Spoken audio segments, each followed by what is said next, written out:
Hello, everyone, and welcome to this MST Summit. I wanted to welcome you formally to our AMCAS During COVID session. My name is Tim Deister, and I'm a Chief Medical Resident at UCSF, so I'm joining you this morning from foggy San Francisco on the West Coast, although we'll be joined by our experts from all over the country. Personally, I've been with med school tutors for over 5 years now, and during that time I've done a lot of direct tutoring, done some mentoring, done some individual one-on-one advising, as well as institution level consulting, covering topics that have ranged from the step 1 through step 2 and 3, individual shelf exams, and then even working with people on their applications at multiple stages of transition from college to medical school, as well as from medical school to residency. We're super, super excited to have you all here today, and hope that you and your loved ones during this really unusual time have remained safe and healthy. If this is your first time meeting us, I wanted to tell you a little bit more about medical school tutors while everyone sort of filters in these first opening minutes. We've been helping students navigate the MCAT, AMCAS, and med school admissions process for over 14 years now, so a long-standing, strong, thriving company. And at MST, we really think of ourselves as a family and as a team. And we're comprised of medical students, residents, and chief residents and attending physicians who specialize in one-on-one online tutoring and advisement, and who have, as individuals, excelled academically and more broadly within our fields. We're super, super passionate about paying forward our collective wisdom to the students that we have and that we help. And we really deeply want you to succeed. I can remember during my own interview several years ago for the company talking about not just what I brought in terms of credentials, but also what I brought in terms of caring about students I had worked with in the past, their individual success and their individual needs. And truly that is the spirit of MST, is being committed to individual and not just their excellence, but finding out what's excellent about them and highlighting it.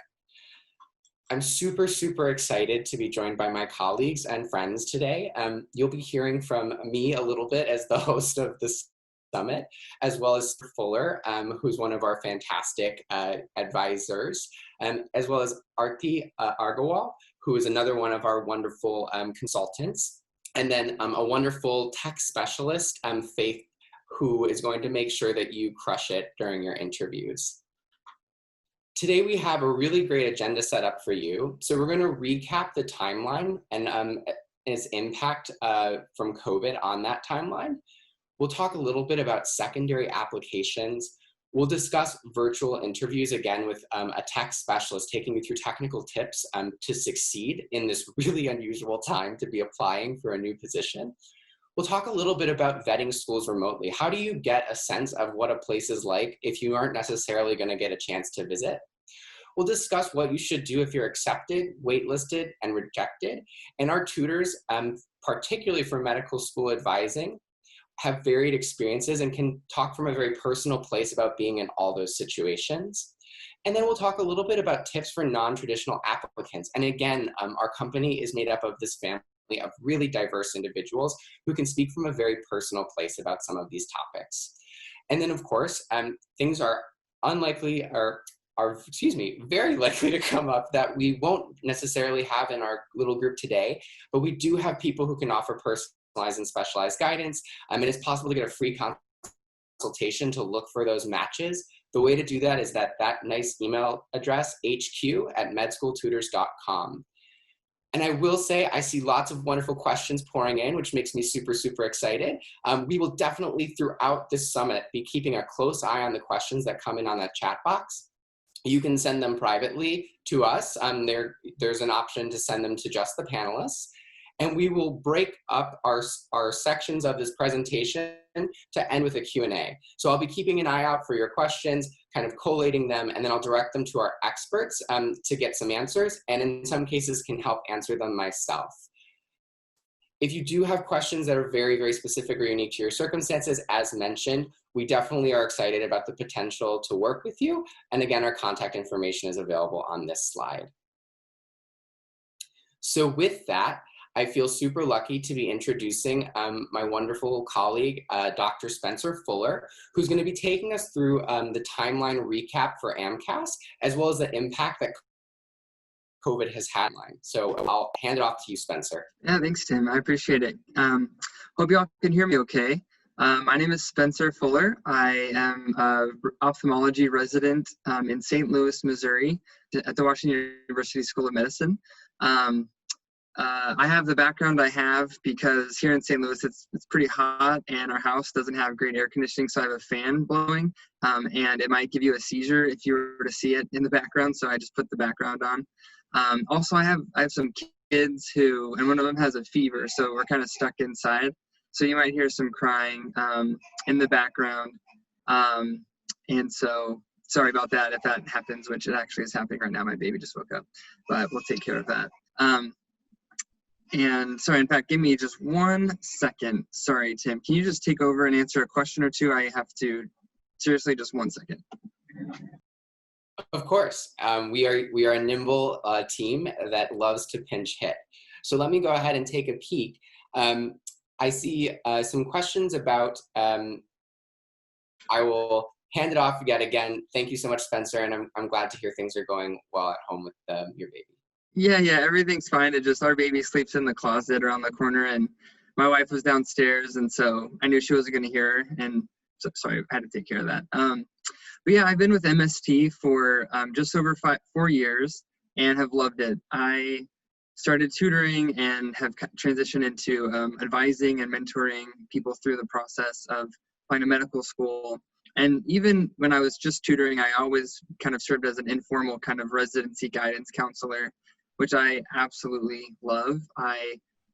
I like to get to know the people I work with and try to understand what's best for them, where they're coming from, where they want to go, and the best ways to strategize to get there.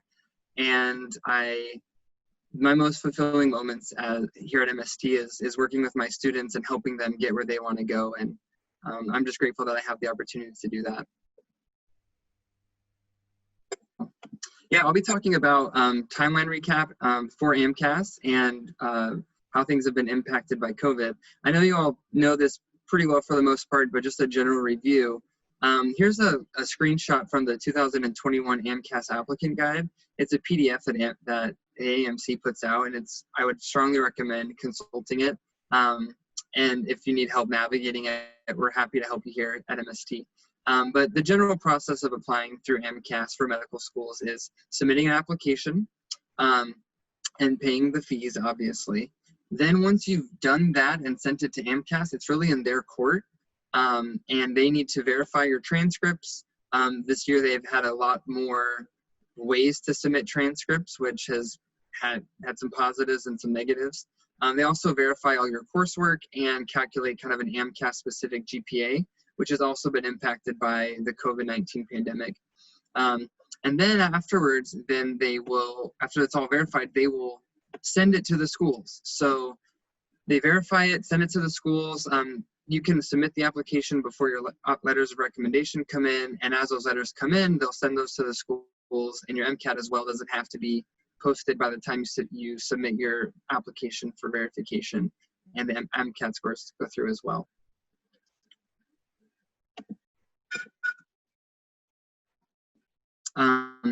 Just some general review about the AMCAS timeline. Basically, the COVID-19 pandemic delayed the acceptance date for the applications by 2 weeks. So they started accepting applications in 2021. And for the 2021 cycle on July 10th. One issue with the AMCAS side of things is that can take up to 6 to 8 weeks for them to verify the application. Part of that comes down to that they have an army of people who now are working all from home, based on what their website says, to go through students' transcripts, verify coursework, verify GPAs. If there's literally any error, then it enters this whole process, and it can delay the verification of your application by several weeks. So I remember when I was submitting my application, I reviewed it like 4 times, and more than I ever reviewed a term paper in college. Like I was I had to make sure that every single detail was exactly correct, because I didn't want, at the end of the day, for applying to medical school, you want to be on the early part of the wave. Otherwise, you kind of get caught up in this big mass of people, and it can make your options more limited. Whereas if you had been earlier in the game, you have more options.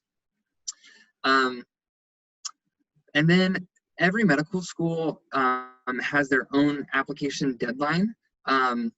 So during the COVID-19 pandemic, one question many people have is, well, what's happening to the application deadline? The short of it is that for many schools, it's being extended, but every school has their own date, their own deadline. And AMCAS has a list of all the schools, a big database, and basically you can check that database. And in fact, AMCAS essentially says you have to check the database to know what the deadline is for each school. And it's really easy to search. If you go to their website, it's not a problem. It's just called the Participating Medical Schools and Deadlines website. Just one thing to know is that your application needs to have been submitted by the 11:59 Eastern time of the deadline that it is due. And that is not just submitted to AMCAS, but like verified. All right.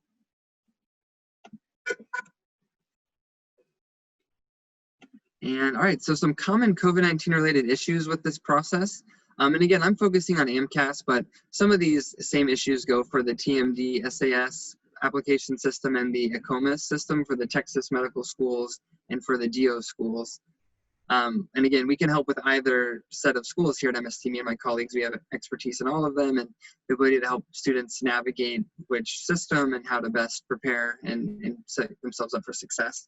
But one issue, and this is really happening all over the country, is just long wait times. So there already was kind of a long wait time hearing back from AMCAS, but it's even longer. Unfortunately, the communication pipeline's been fragmented, and there's just more delays when you send emails and try to get information. I already alluded to the transcript processing changes. There are more ways to submit the transcript, not just paper or on an electronic one, but they kind of this year opened up a couple of different online transcript reporting services that you could use, but there have been some issues kind of working out the bugs of that, especially during COVID-19. So there can be issues getting the transcript over to AMCAS and getting it processed by them. Some students actually are struggling with their universities just being closed. So they're actually struggling to get transcript and letters of recommendation from their administration offices and from their professors. In these instances, AMCAS has said that they've encouraged medical schools to be understanding when these issues arise, and that every medical school will have kind of its own approach to kind of handling these gaps in an application. So that's kind of why the application deadline's been extended and everything. But again, definitely consult the database to kind of get more school-specific information. Also, MCAT exam dates have been canceled or rescheduled. Similar, ways.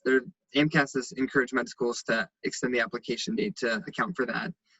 There's also been more pass-fail classes at the end of last, kind of the spring term, because students went home, and to kind of account for that, schools started doing pass-fail classes, but then that can change your GPA in AMCAS when you calculate your AMCAS-specific GPA. So their website actually has a blog post where they calculated GPA with the regular transcript grades and with the pass-fail grades, and it doesn't usually change all that much depending on the student situation. Also, for students applying this cycle, it shouldn't have too big of an impact because there's really only one, maybe a summer term worth of grades that are pass-fail. So there should be other grades from freshman, sophomore, and early junior year that should count and kind of stabilize the GPA. But for students applying the next cycle, it might be more of an issue depending on how the school is doing pass-fail grades during the 2020 to 2021 academic year. Additionally, from an application standpoint, in terms of trying to make yourself an attractive candidate, you need to do volunteer work and shadow other physicians. So there's been issues just getting that done. People are being more strict about who they're letting into the clinics and not exposing patients to other people who might spread the virus. And so that's become an issue. Again, AMCAS is encouraging medical schools to try to be understanding about these issues, but check with the school on their specific policies. Again, and we'll talk about this later on in the webinar, or the summit, but there's uncertainty around virtual medical school interviews. They're a different beast. You got to prepare for them differently, handle them differently, and it's just another issue with COVID-19. Additionally, and again, the different application systems are handling this differently, but on the AMCAS system, the 19 specific question to kind of clarify what your situation is or has been during the COVID-19 pandemic. Now, the AMCAS application portal actually has 3 specific questions asking, where have you been? Are you, how has COVID-19 changed your education or your ability to kind of fulfill the requirements? So in general, the AMCAS application tends to be more forgiving, but AMCAS is pretty rigid. But just something to also think about is in the secondary applications for AMCAS, that's really where they're leaving the schools to ask for the information that they want, rather than have you prepare these essays up front. So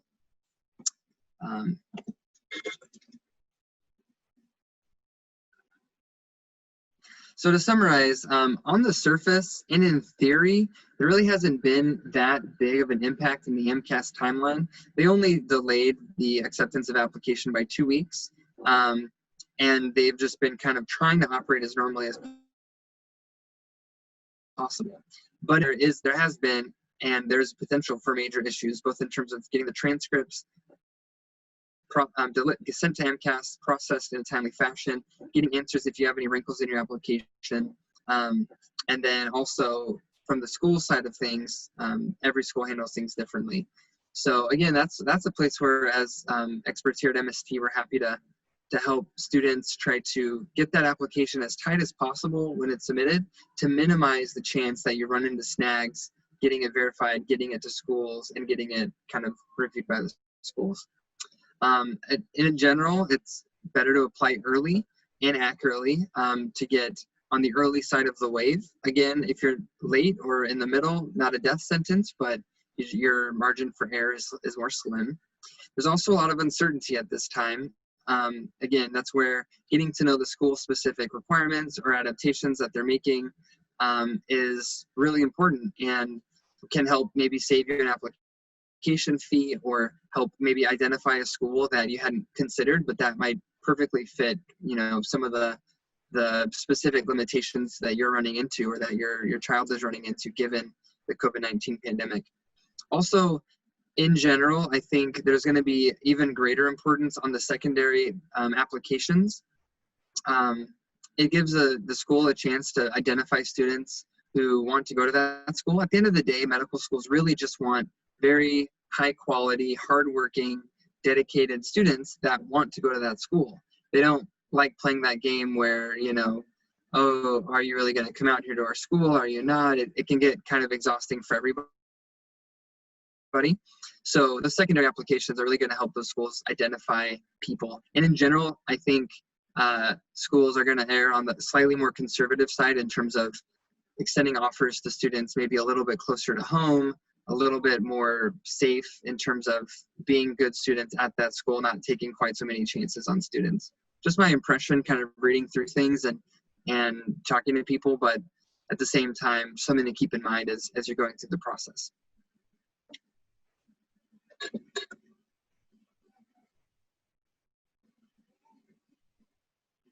Thank you so much, Spencer, for that great overview of the way that things are changing with AMCAS and COVID-19. We definitely have had some questions roll in, and I think one of the ones that came up kind of early on, but I think it's worth emphasizing, was in the COVID era, what's considered on time and what's considered late when applying through the AMCAS portal? Yeah, that's a really good question. I would say there's 2 different answers to that, because you really need to think about the application in 2 parts. One is you getting the application to AMCAS, and the second is getting it to the school. From the AMCAS side of things, I mean, again, they've been accepting applications since July 10th, so now is kind of on the later side of applying to AMCAS. If that application isn't in, then again, the wait time could be pretty substantial. So for AMCAS, as soon as possible, like the first day that you can submit, if you can have everything ready, that is ideal. Now, from the medical school perspective, in general, earlier is better. Some schools do rolling admissions and will just take applications as they come. And so in those cases, it tends to be better to be on the early side. But there are schools that have a fixed deadline where, all right, every application we receive by the state, then we shut it off, and we then will download all those applications and start reviewing them and offering interviews. So from that standpoint, the medical school is really just whatever the deadline date says in that database provided by the AAMC. And my hunch is that medical schools are just having even more leeway to try to find the right students for them. They're extending the deadlines even longer. I think the students and the families and the people that are really working the lines of communication in this application cycle are going to have the most success. Getting in direct contact with people at the admissions offices, staying on top of deadlines. If deadlines are missed, sending emails, making phone calls, asking if it's okay to submit a late application. Again, never hurts to ask, and you never know what positive results you'll have from that. So to answer the question, I would say 2 parts. From AMCAS perspective, as soon as possible / a month ago. And again, not a death sentence yet. If you haven't done it, we can still help you get through that. But again, earlier the better. From the med school perspective, just whatever the deadline is. Fantastic. So it sounds like, as always, like early is better, but you do what you can, and then communicating around things that could have been there earlier in a proactive way is the way to kind of mitigate if things are coming in a little bit later. Is that what I'm hearing? Yeah, exactly. Oh, I think another thing I was curious about, Dr. Fuller, is just whether there are other themes you're seeing in this application cycle, or broad advice you have around particularly the secondaries, which you mentioned having an impact. Yeah, great question. We actually have a whole section on secondary applications in this summit, so stay tuned. I think that question will be best answered and fleshed out at that time. Fantastic. And then we do have some questions coming in about international students coming from a nursing background, and those are fantastic and super specific questions that, again, we would be happy to help you find a member of our team who could speak with you directly about that through a free consultation, and then pairing you with a personal consultant. And so those sorts of questions are fantastic, and I would definitely direct you to our student relations team to try to find a consultant who could help you with those more nitty-gritty questions that have come up. Well, fantastic. So I think that what we'll do is we'll keep moving along. Thank you again, Dr. Fuller, for being here. This has been really fantastic. And as you have referenced, we have you have asked and you shall receive. And we're now joined by Dr. Arti to talk a little bit about the secondary applications. Definitely some kind of best practices that still persist, but there's also a little bit of COVID-19 flare. So I'll turn it over to you now. Hello, everyone. My name's Arti. I'm currently a second-year resident in otolaryngology at Thomas Jefferson University. I've been with MST for about 1.5 years, almost 2 years now. I started with some tutoring, and now I've come more to the application cycles for medical students and for residency applications to kind of guide students and help them through the process, which I really enjoy. So as requested, we can start talking about secondary applications, and if any questions come in, I can try to answer them at the end. So for the folks that have already applied, you probably know what secondary applications are, and they're probably starting to come in already. But for people who haven't applied yet or are applying in the next cycle, what are secondary applications? You've already submitted an application, you've written a personal statement. So what is the purpose of a secondary, and when do they come in? generally, most schools will have a secondary application, and it'll be after you have submitted your primary application, which has, the list of all of your activities and your personal statement.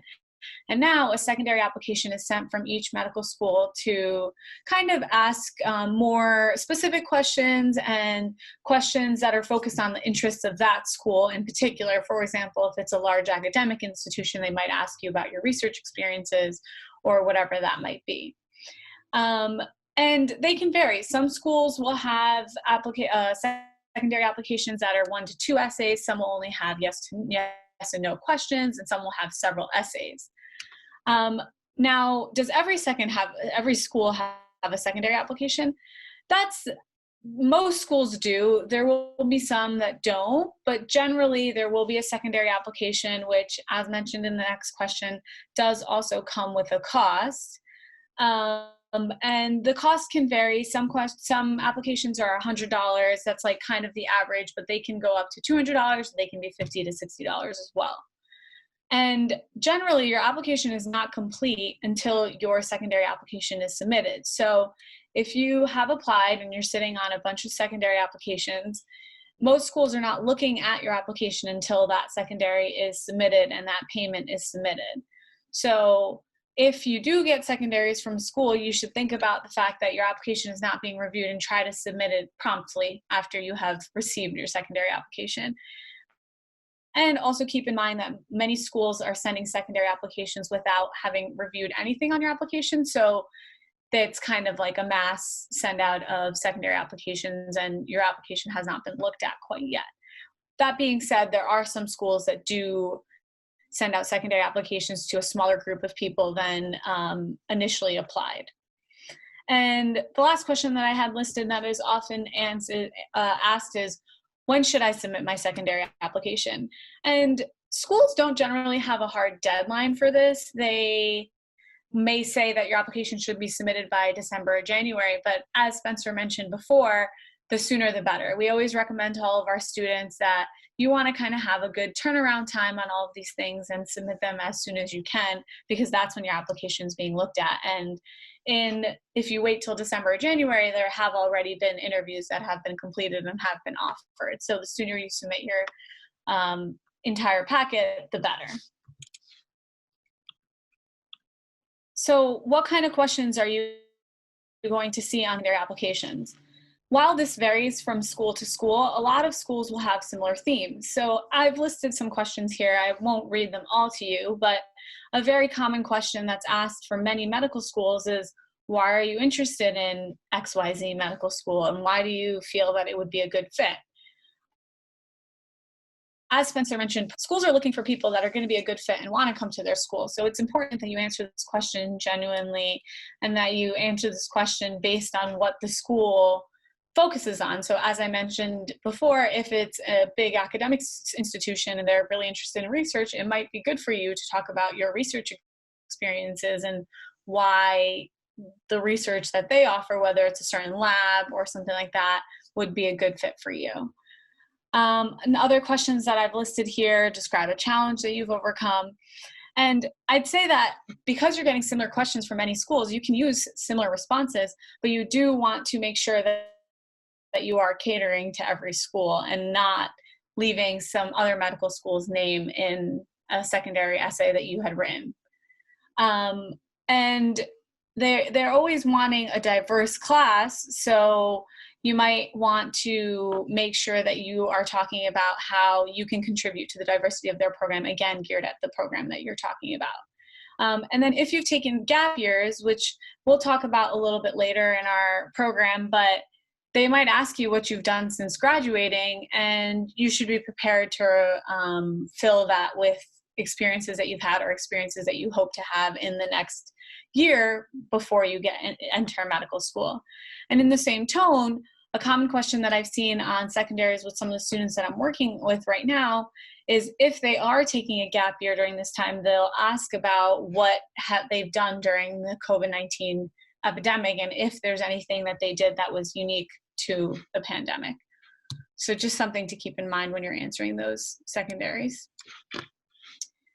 So the general approach for secondary applications, number one, I would say that we always recommend to our students, and when I'm working with my students, I kind of help them through this, is organization. You're going to receive, let's say you submit your application to 15 schools, and now you have 15 secondary applications in front of you, and some of you might be in this boat right now. How do you make sure that you can get those out in a timely manner? And I think that's all based on organization. Oftentimes we recommend to our students to have some kind of a spreadsheet or something to keep track of all the schools they've applied to, which ones they've received secondaries for, which ones they've submitted, and when the deadlines or projected deadlines that they've set for themselves are. On this spreadsheet, you can also include your login credentials for each school, because every school kind of has their own portal, and any relevant websites that'll help you with that question, such as, why are you interested in our school? It might be helpful to have certain links to certain programs that they have, or study abroad things that they have, whatever it might be. And coming with that is efficiency. How do you get all of these applications out in a timely manner? Like I mentioned, a lot of schools will have similar questions, and it's okay to use the backbone of one essay for another school. Just make sure that you're careful when you're doing this and you are submitting different different essays that are with the right medical school name in them. And if you're talking about a specific program, such as a street medicine thing that one program has, you don't accidentally include in another one because you are interested in community service or street medicine, whatever it may be. And again, like I mentioned, do your research. Make sure you know what the schools are focusing on. Do schools have a large study, like a mission trip over one of the summers? Is that something you're interested in? Does a program have a street medicine elective where you can go and work with the population around? Do they have a large refugee population? Whatever it might be, make sure that you're looking into every program and truly are interested in their program, and also showing that you're interested in their program because you know a lot about it. And then again, stay honest. You should make sure that in your secondary applications, you are displaying your interest in the program, but also being honest with yourself and whether it's a good fit for you. Because as we've mentioned, medical schools are just looking for good fits in the student population and students that can work together because they have interests that will align with their missions of the school. So lastly, I just wanted to go through some, if we could get to the next slide, I just wanted to go through some do's and don'ts of secondary applications. First, make sure you submit promptly. As I mentioned, your application is not fully complete until you have submitted your secondary application. So it's prudent for you, if you're sitting on those applications there might be some people in the audience that have that, to try to submit them as soon as possible, because you want to get your application out there and reviewed and get that interview offer earlier rather than later if you can. And then also, just like with your personal statement, make sure that you've proofread your essays and you've had other people look at them. At MST, we're always reading everyone's secondary applications, their personal statements, making sure that there aren't any typos.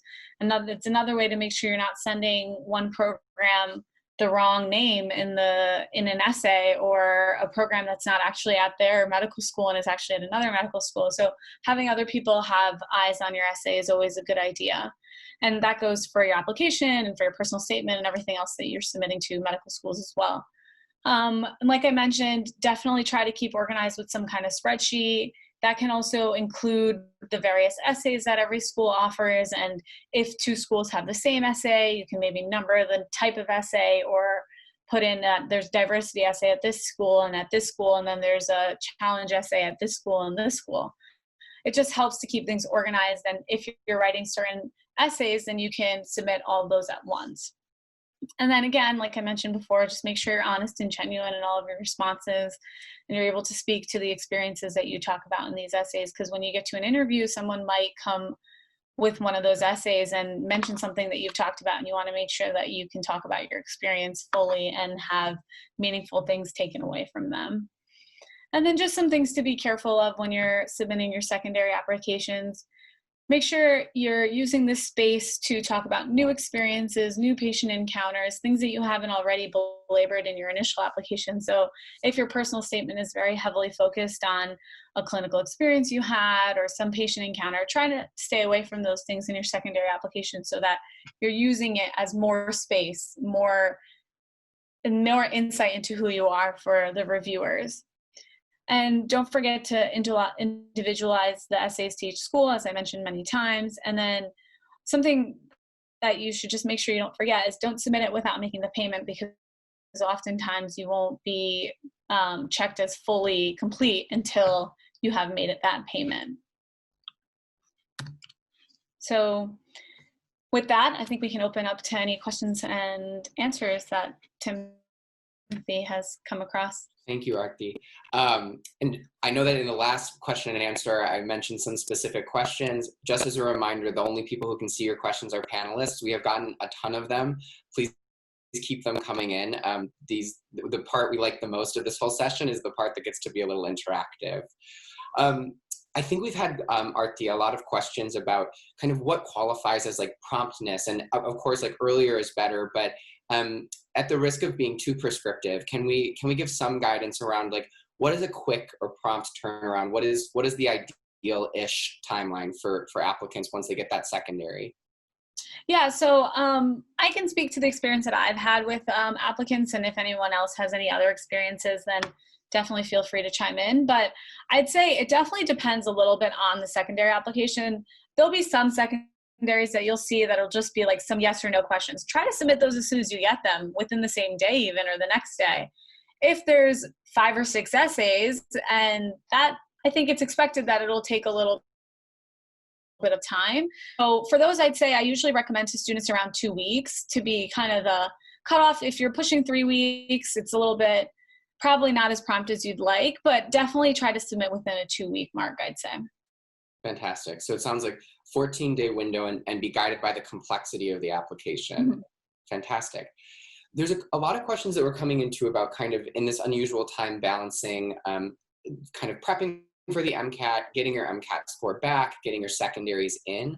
If someone's either prepping for the MCAT and that's taking a lot of time for them, or they're waiting for an MCAT score to come back, should they be prioritizing getting the secondaries in, or is there some relationship to having that MCAT score back that should guide them? So I would say for people that are waiting on your MCAT score, definitely submit your secondaries as soon as possible anyway. Realistically, during the waiting time, your MCAT score is not going to change, and you still want to make sure that your application is complete without your MCAT score, because as soon as that comes in, you want your application to be viewable to the reviewers. So I would say still submit them as soon as possible. Fantastic. So making time for those. One of the other questions that came up was about, so you highlighted that the secondaries give you like a bonus space to highlight more amazing or cool things that you've done or things you're passionate about to help a school see how you fit in.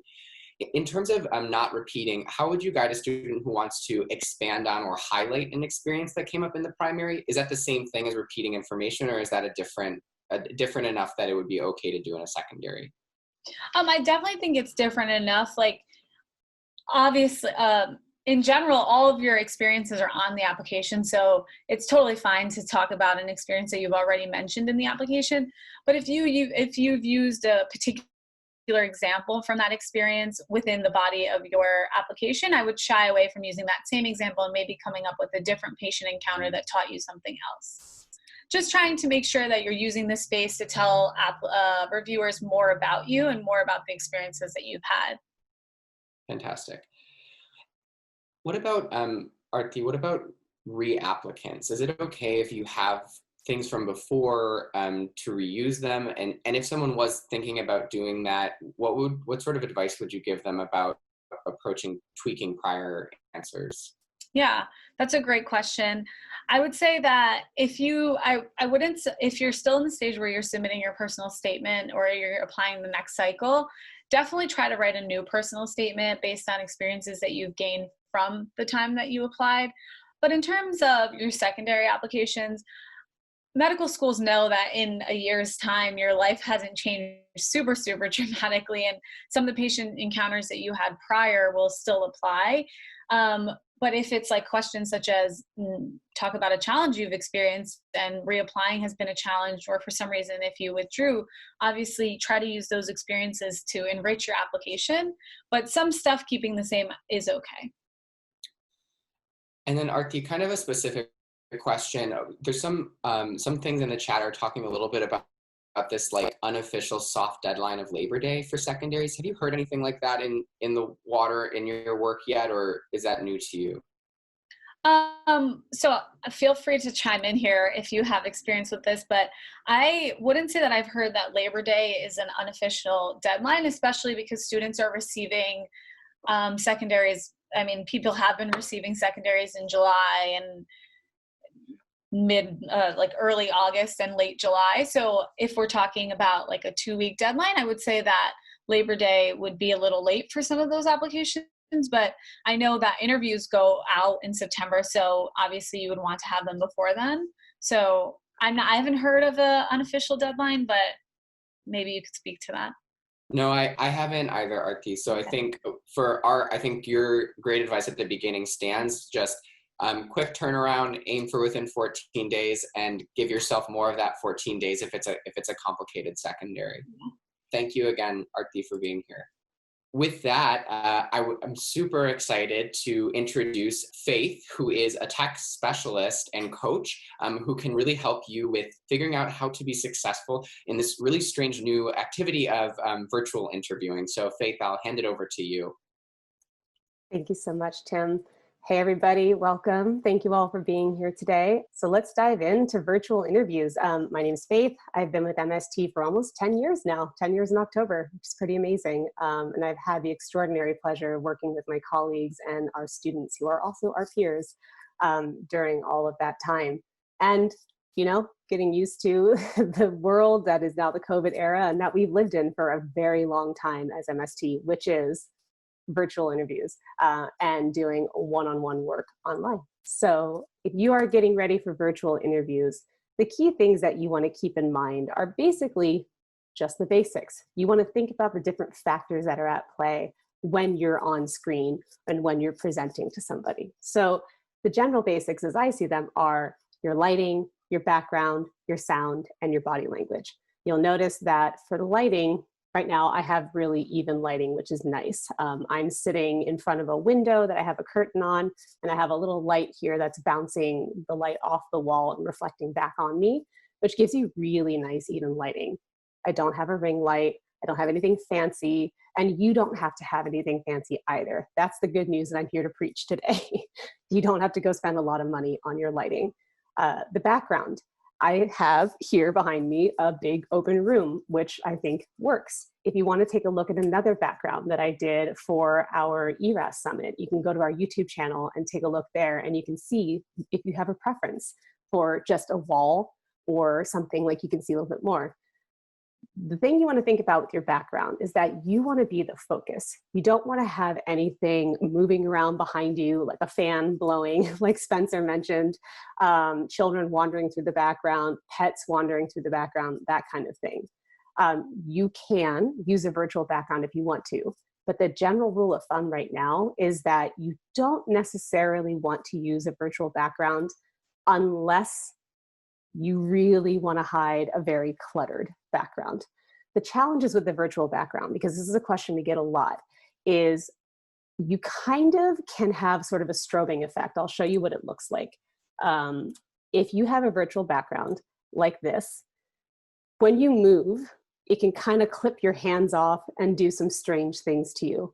Also, if you have a lot of hair, like I do, it generally doesn't work that well if you have it down. So you might actually want to do a virtual background if you have your hair kind of pulled up and back and streamlined. So for that reason, I would recommend that you lean away from using a virtual background and stick to just choosing something that's very simple and clean behind you. Again, that is, it provides minimal distractions, if you will. For sound, I'm using headphones just to give you an idea of if there's a sound difference for you between what you've been hearing from my colleagues who are all speaking just openly in the room to what you hear on headphones. Now, we all know headphones aren't exactly sexy, and they can also be a little distracting if you have earrings that are hitting them and that might make its own sound. Or if the microphone is brushing against something you're wearing, something to consider. One thing that's great about headphones, though, is that they do minimize background noise, which is really good. I live right off of a busy street, and so you can hear the cars going by. So sometimes it's really nice just to use the headphones and you don't hear that. Body language, the fourth key basic. What you want to think about is just, you want to be open and receptive. Whoever you're talking to, you just want to make sure that they feel your energy and they feel you listening and responding to them openly. You don't want to be sitting like this. You don't want to lean back in your chair, and you don't also want to sit like this because it looks like you're very disinterested. So try to just be mindful of your body language. The best thing you can do is just make sure that you're sitting upright. If you can, use a chair that has a back, not so that you're leaning back like this, but so that you're upright and you're supported in how you're sitting. Does that all make sense? Let me know if you have questions. Send them in if you do as we go through this. For your internet connection, if you're at all worried about having a solid internet connection, the best thing you can do is ask whoever is in your space with you to please not be online while you're doing your interviews. Don't ask them not to stream any videos, turn off Netflix, like keep any sort of internet activity to a minimum. The other thing you can do is just make sure that you position yourself as closely as possible to your router. That's the thing that sends out the wireless signal. Also, if you want to go super technical, if you can hardwire your computer in using an Ethernet plug like this, you can actually get the best internet that way for your computer. Almost every computer has a port. It just depends on what type of computer you have and whether or not you need an adapter. Like the newer MacBooks have that little USB-C port, and you'll need to get an adapter to plug your Ethernet cable into the computer that way. But when in doubt, get yourself as close as possible to your router if you're on Wi-Fi. And if you can wire your computer in directly, turn off your Wi-Fi to make sure your computer is using the internet directly from the source. And that'll give you the fastest and best, most reliable connection. Bandwidth, again, that comes back to what's happening with the internet. The internet has a finite amount of space within it. And so somebody like your sister, somebody is watching Netflix or something, it's going to chew up and eat up a lot of the bandwidth, and you're going to come in really choppy. So just minimize any of that. Turn off any apps, programs, anything on your computer that you don't need, and just keep it to the internet that you do need, which is the Zoom or whichever other platform you're using. For the height of your monitor, ideally, you want to have it be at eye level. And I'm remembering now, we actually have a checklist that we'll share with you all via email after this is over, as a thank you for coming today. That goes over a lot of this. You'll have it as a reference guide. But the height of your monitor, you want it to be eye level or just a tiny bit above eye level. Mine is just a little bit above. That's really nice because it's basically as if you're sitting across from somebody. You're not really far down in your monitor, and you're also not high looking down on somebody with like double chins. That's not what you want. I'm going to have a good, maybe an arm's length away from you, a little bit shorter. And again, just keep it just about eye height, eye level. That will be good for you. And then active listening. Who here has heard about active listening? You may or may not have. It's okay if you don't say anything in the chat. But yes, Michelle Lee, you've heard of it. I love it. So active listening sounds like exactly what it is. You just want to be an engaged participant in the conversation, even if, like right now, I'm giving you a monologue and it seems very much like a one-way conversation. But if you're listening to someone who's talking to you a lot about the program or whatever, you just want to be engaged. So you want to give people visual cues, maybe stay away from too many audio cues like, oh yeah, That's active listening, but keep that kind of minimal during virtual interviews. But just nod. Show that you're listening. Show that you're receiving what everybody has to say. Michelle, I see you. You're golden. You just want to make sure that people feel your presence when you're going through this. And again, if you're unsure, like, am I practicing active listening? Just ask yourself whether you look engaged. That's the key. So, insider tips. Who here uses AirPods when you are listening to something on your computer or doing something on your computer?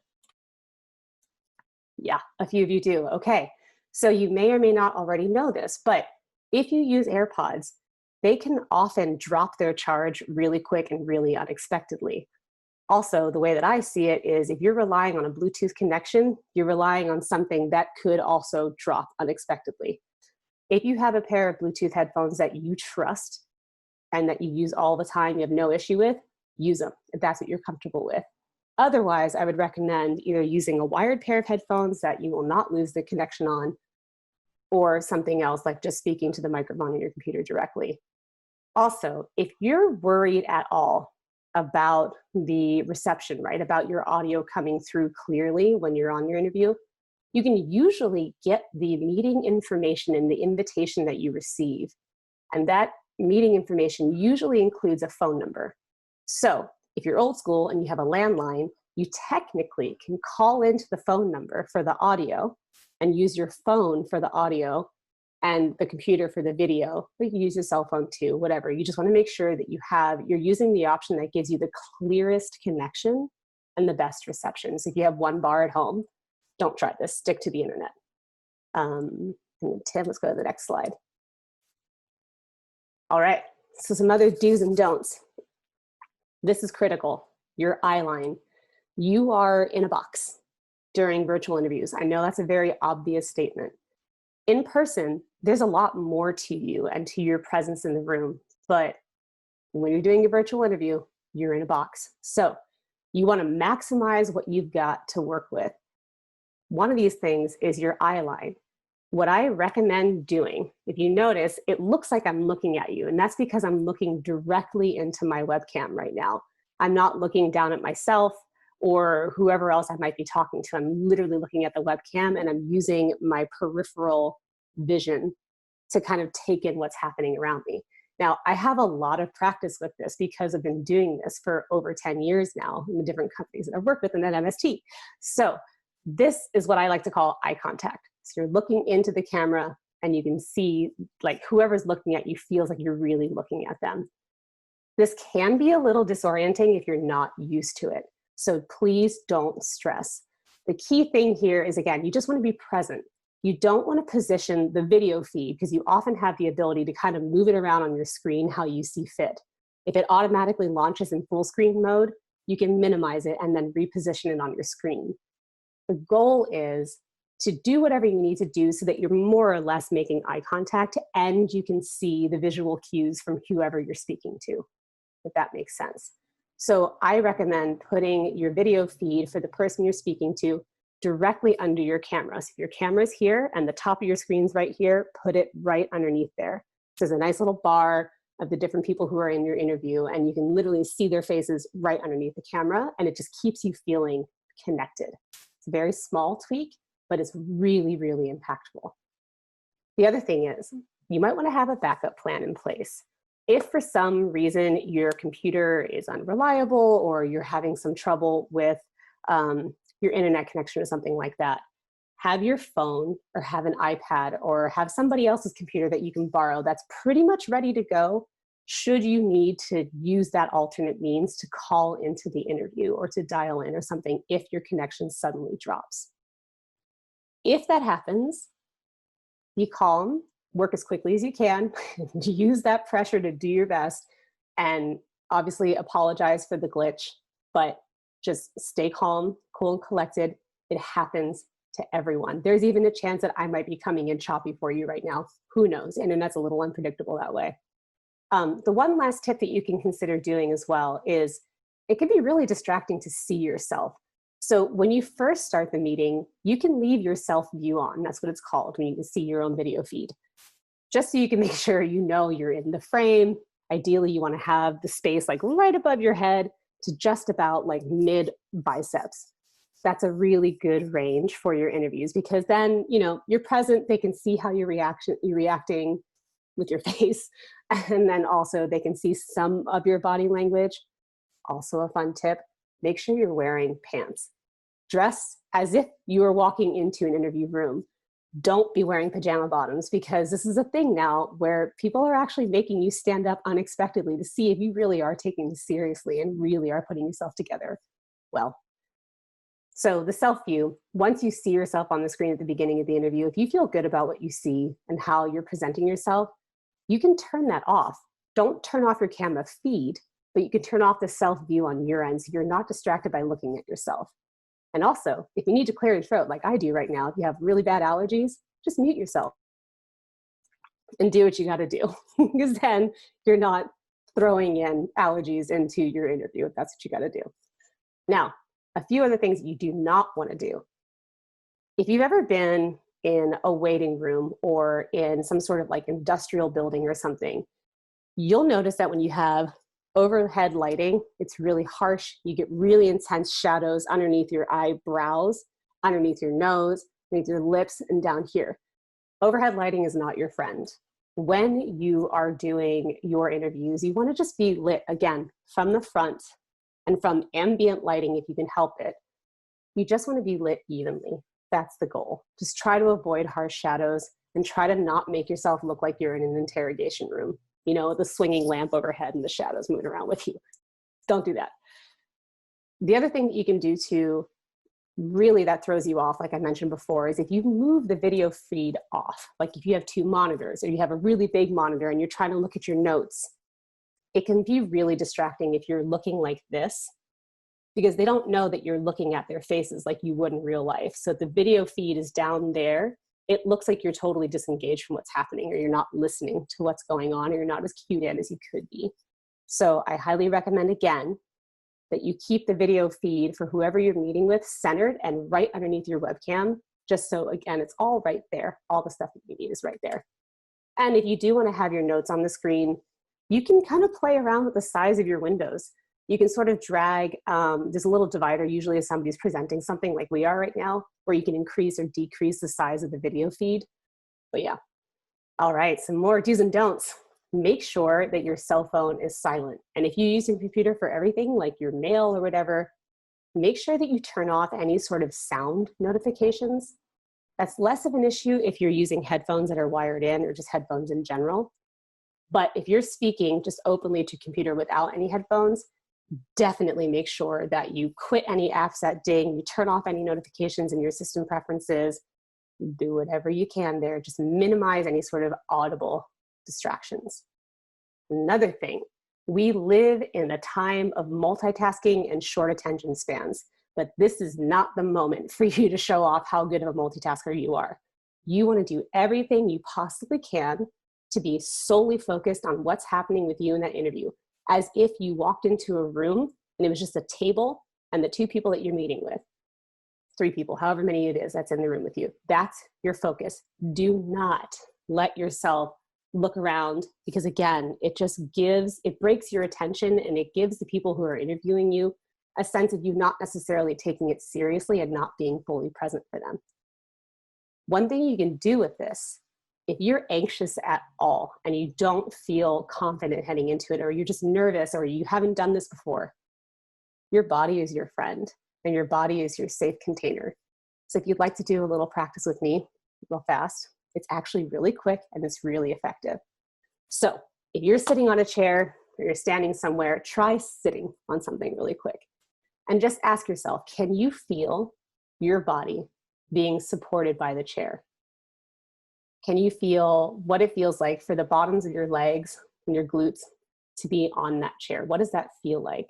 Can you feel the weight of your body being supported by that chair?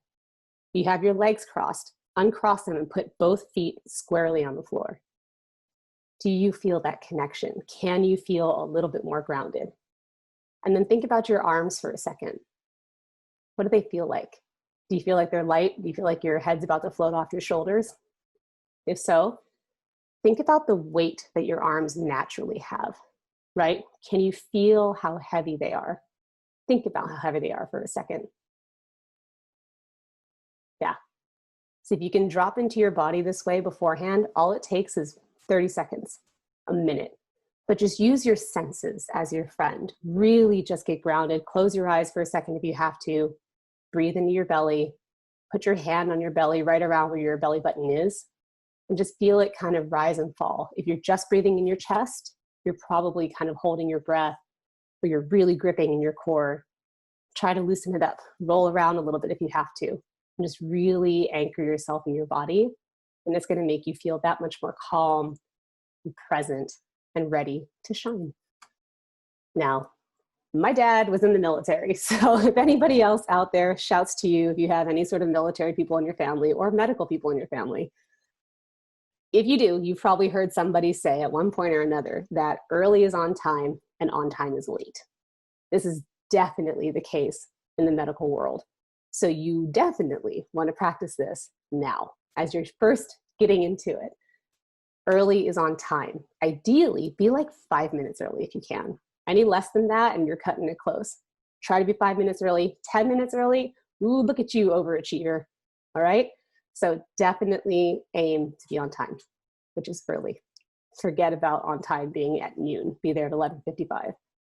All right, last thing, 4 talking points.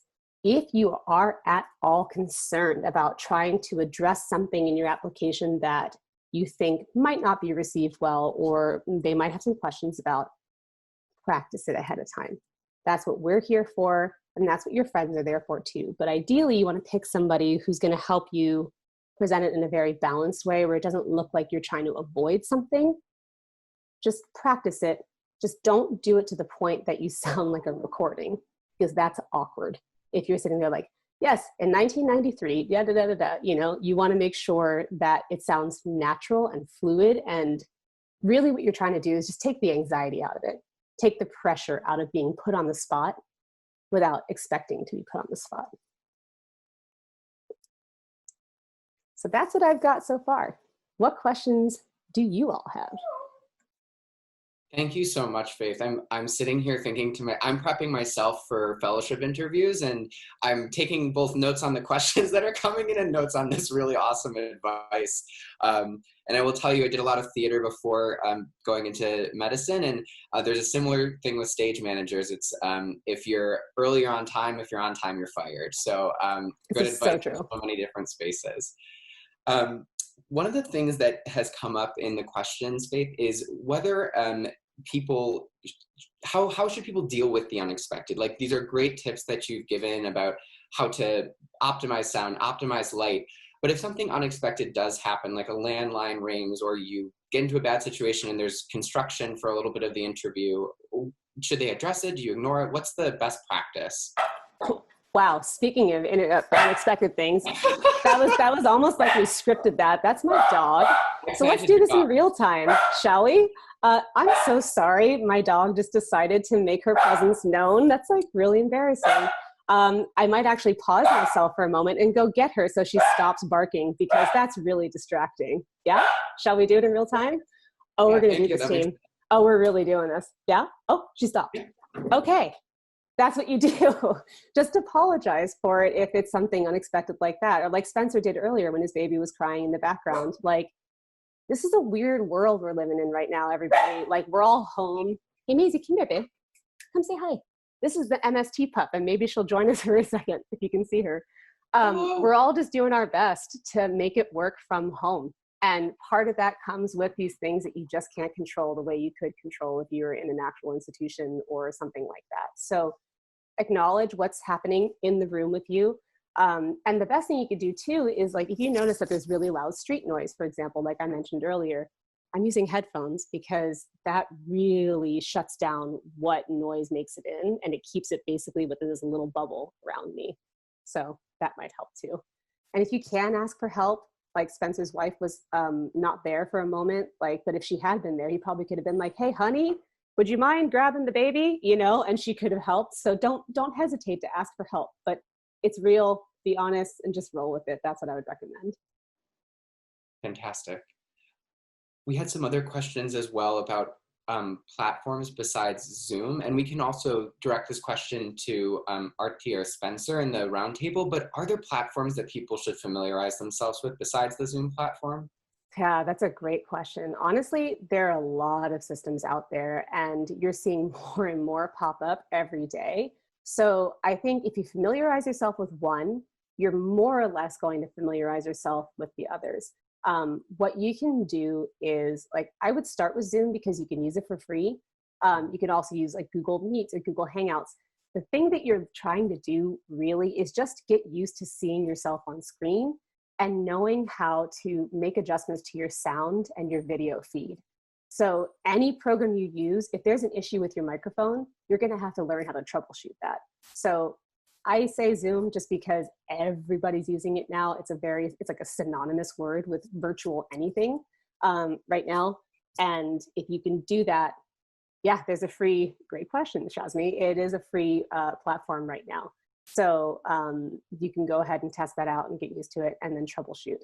A note about troubleshooting, if you are having trouble with like your sound being picked up, any program you're in, whether it's GoToMeeting or Zoom or WebEx or Citrix or something else, there's usually a little drop-down note next to your microphone icon or next to your video icon.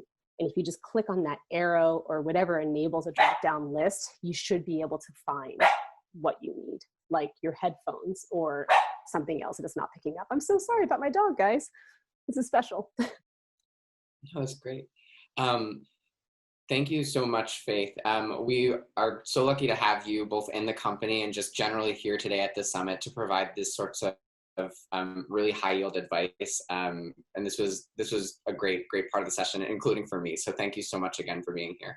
Oh, thank you so much, Tim. It's such a pleasure to work with you as always. And thank you all again for being here. So please keep these questions coming. And if we didn't get to any that you sent in right now, we'll get to it again at the roundtable at the end. So thanks so much. Fantastic. So I get to hold the floor for a little bit now to talk a little bit about vetting schools remotely. How do you get a sense of a place that you're not going to visit? A little bit more about me. So I mentioned this at the beginning, but my name is Timothy Deister. I go by Tim. I'm one of the chief residents of internal medicine at UCSF, the foggy and lovely city. And I've worked in a lot of different capacities at MST over the last 6+ years. Most recently have done work as an admissions consultant, helping people think about how to take what is unique and interesting about them and highlight it in a way that tells a narrative that a school or program might get excited about. I am controlling my slides to the left of me on a second monitor, so intermittently I'll be looking away. I wanted to start off with some approaches and key principles. And so I think this has come up throughout this time from the intro through Spencer and Arthi's sections and with Faith as well. You know, your goals and your happiness count. You are going to spend at least 4 years at the place that you're headed after this. And there's a lot of different factors that make up how an experience like that goes. The people certainly matter. So who are your classmates going to be? Who are your teachers going to be? And who are the people that you'll interact with, like in the local community? And that kind of also plays into fit.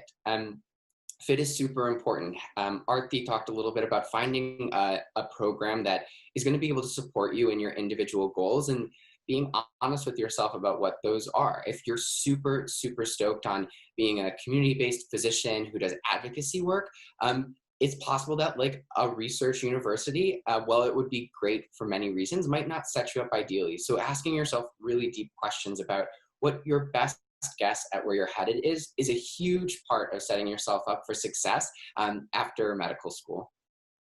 The support matters. So things come up.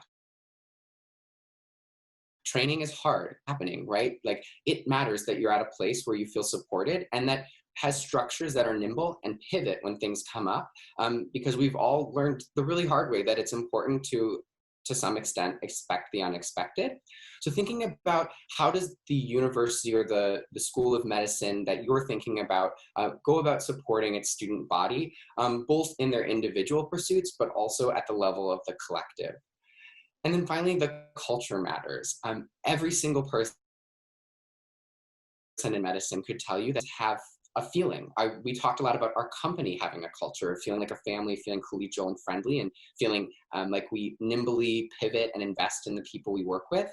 In the same way, medical schools have culture, and it absolutely ranges. It goes from that gigantic research university where you may be a cog in the wheel, and that may be okay for you. Some people really don't mind that feeling, to much smaller colleges and schools of medicine where there's a lot more individual attention.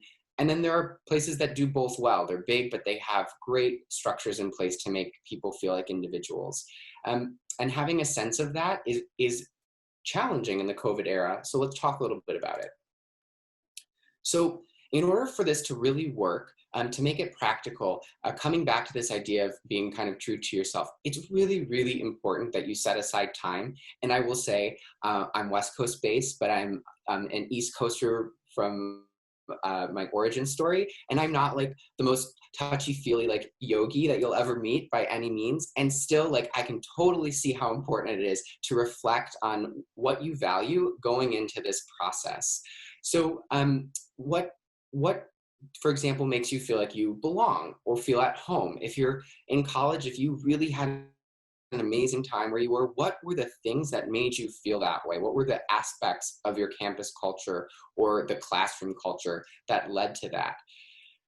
Alternatively, what makes you feel like you don't have a place to land? If you've had an off-putting experience in college or if you're taking time in between in your current workplace, what about it is making you feel that way? And if you can identify those factors, you can come up with good questions to ask your interviewers about their institutions. And then it's similarly like really important to know what kind of applicant you are. We kind of, there's these like two poles. There's the pluripotent stem cell for all you science nerds who are more traditional in your majors. And for people who are pre-med, I know all of you at some point will be exposed to that idea. So there are those applicants who really they just have a wide range of experiences, and they're well-rounded, maybe is another way to say it. Or alternatively, there are pointy applicants, people who really like, they dived into one thing and they were like, I'm pre-med, but like, I'm going to direct every show on my campus, or yeah, I'm pre-med, and like, I did all the advocacy work that changed this campus policy. And depending on which of those you are, will also help guide what schools make sense for you and what sorts of information you want to get out of your interview day. And also past the interview day, what sorts of information you want to get in the post-interview period.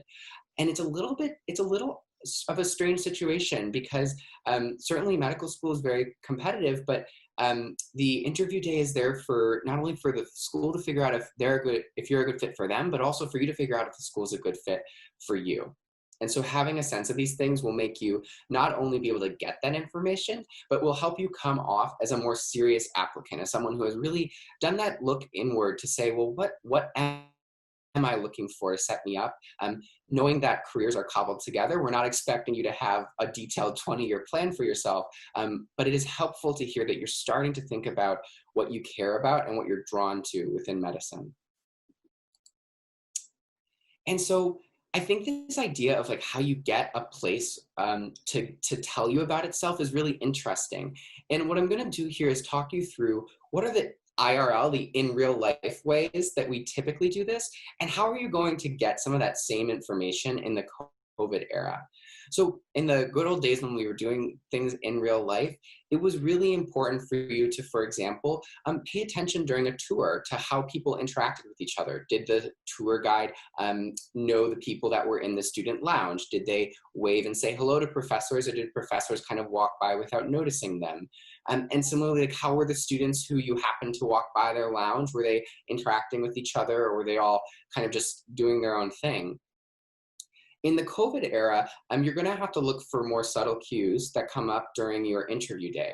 So for example, are current students being featured heavily? Are they giving you access to people in a way that allows them to tell you their honest opinions?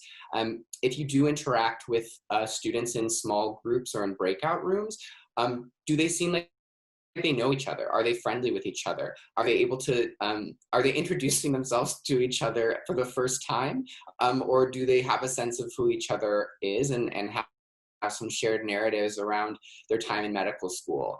Those things give you a sense of how big or how small might this place feel once I get there. And again, that's not as simple as the number of students. There are some really large places that are also really tight-knit communities. So paying attention to these little cues that might pass you by if you didn't know to think about them is super, super key and important.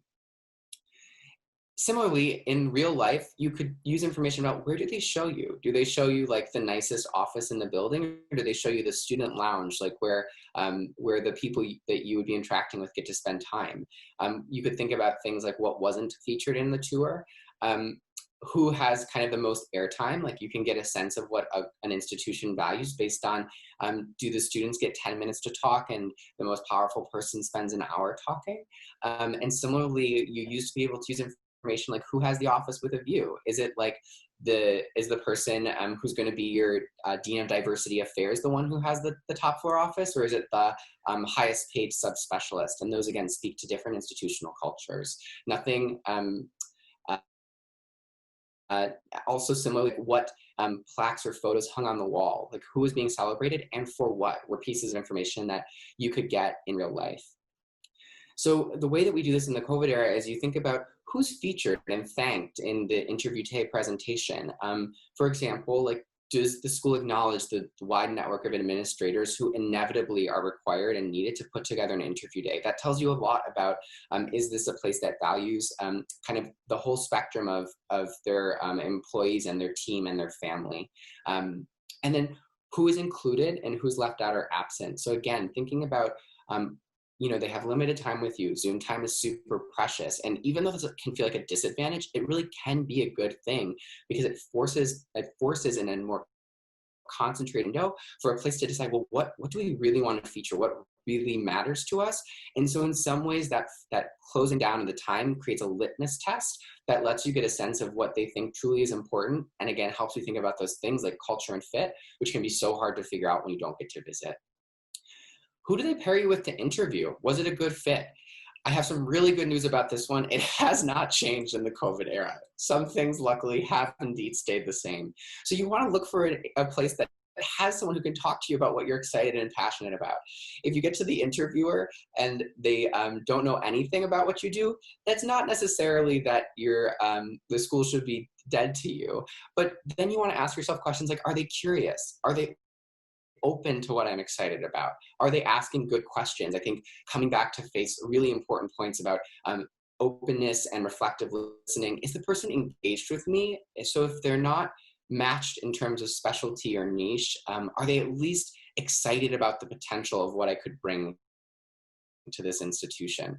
That will help you think about whether that place can set you up with strong mentors, which are really, really important for using medical school as a launch pad for further training in a career. And then finally, again, did they discuss key issues that matter to you during the interview day?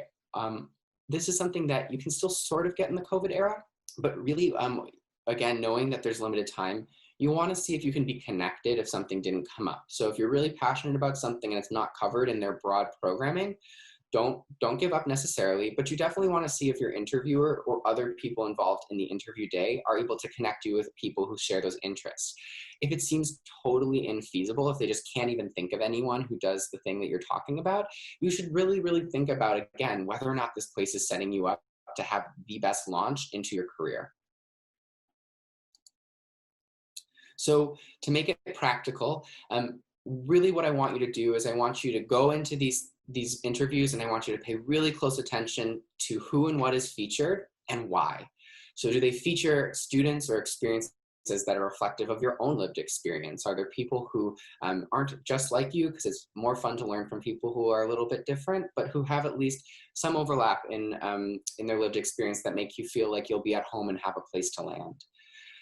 Do they allow you full access? Is it an all access pass, or does it feel like the day is so highly curated that there must be things that they're not talking about?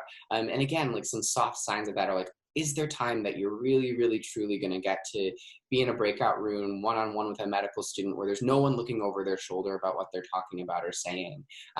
That's really important, and a really important sign that the university or the School of Medicine is trusting their students because they trust in what they have to offer you.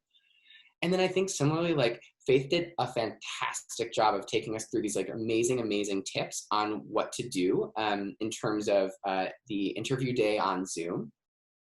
And it's really helpful. You know, I think if you have a baby moment or a dog moment or a construction moment or a lighting snafu, how does the interviewer respond onto that? Like, are they normalizing? Are they open? Are they saying like all the important things Faith brought up, that life is happening right now, the world is a crazy upside down place, because that's a sign too, right, of a place that there's some people who are the salt of the earth and who are open to the fact that things don't go perfectly all the time. And I can tell you, things don't go perfectly all the time in medicine, and you'd much rather practice with people who can hold that and know that. So be on the lookout for people who make you feel good about the reality of the times. And so with that, we get to do some live question and answer. So it looks like definitely some questions about applying to AMC in early October. How late is that in the application cycle? Is early October too late in the application cycle? Is there even any point to apply to med school by then in this COVID cycle? You know, I think, YC, thank you for bringing up these really important points about timing. Certainly, our rule of thumb really is that early is better. It's really impossible to say with a hard stop whether something has gone too late. Spencer brought up, and this will be recorded in the slides, so feel free to access the YouTube channel to go back and take a peek. The resources that are available to look for school-specific deadlines. If you're past a school-specific deadline, then I would say there's a branch point. I think Spencer addressed this really well when he talked about the importance of clear communication. It is a strange time. If there's extenuating circumstances that led to you being not where you wanted to be in terms of your own timeline, reach out to the school. Send them an email, send them a professional note. Again, coming back to best principles that have come up, like have someone proofread that, whether it's a really trusted colleague, a family member who you really trust their instincts on professionalism, or someone like a consultant from MST. Definitely have a second set of eyes on those sorts of communications, but it's never wrong to reach out and to ask about extensions to deadlines. I think that one of the other questions that comes up is like, are there any questions, and I'm just looking at my second screen where I have my my second private feed listed.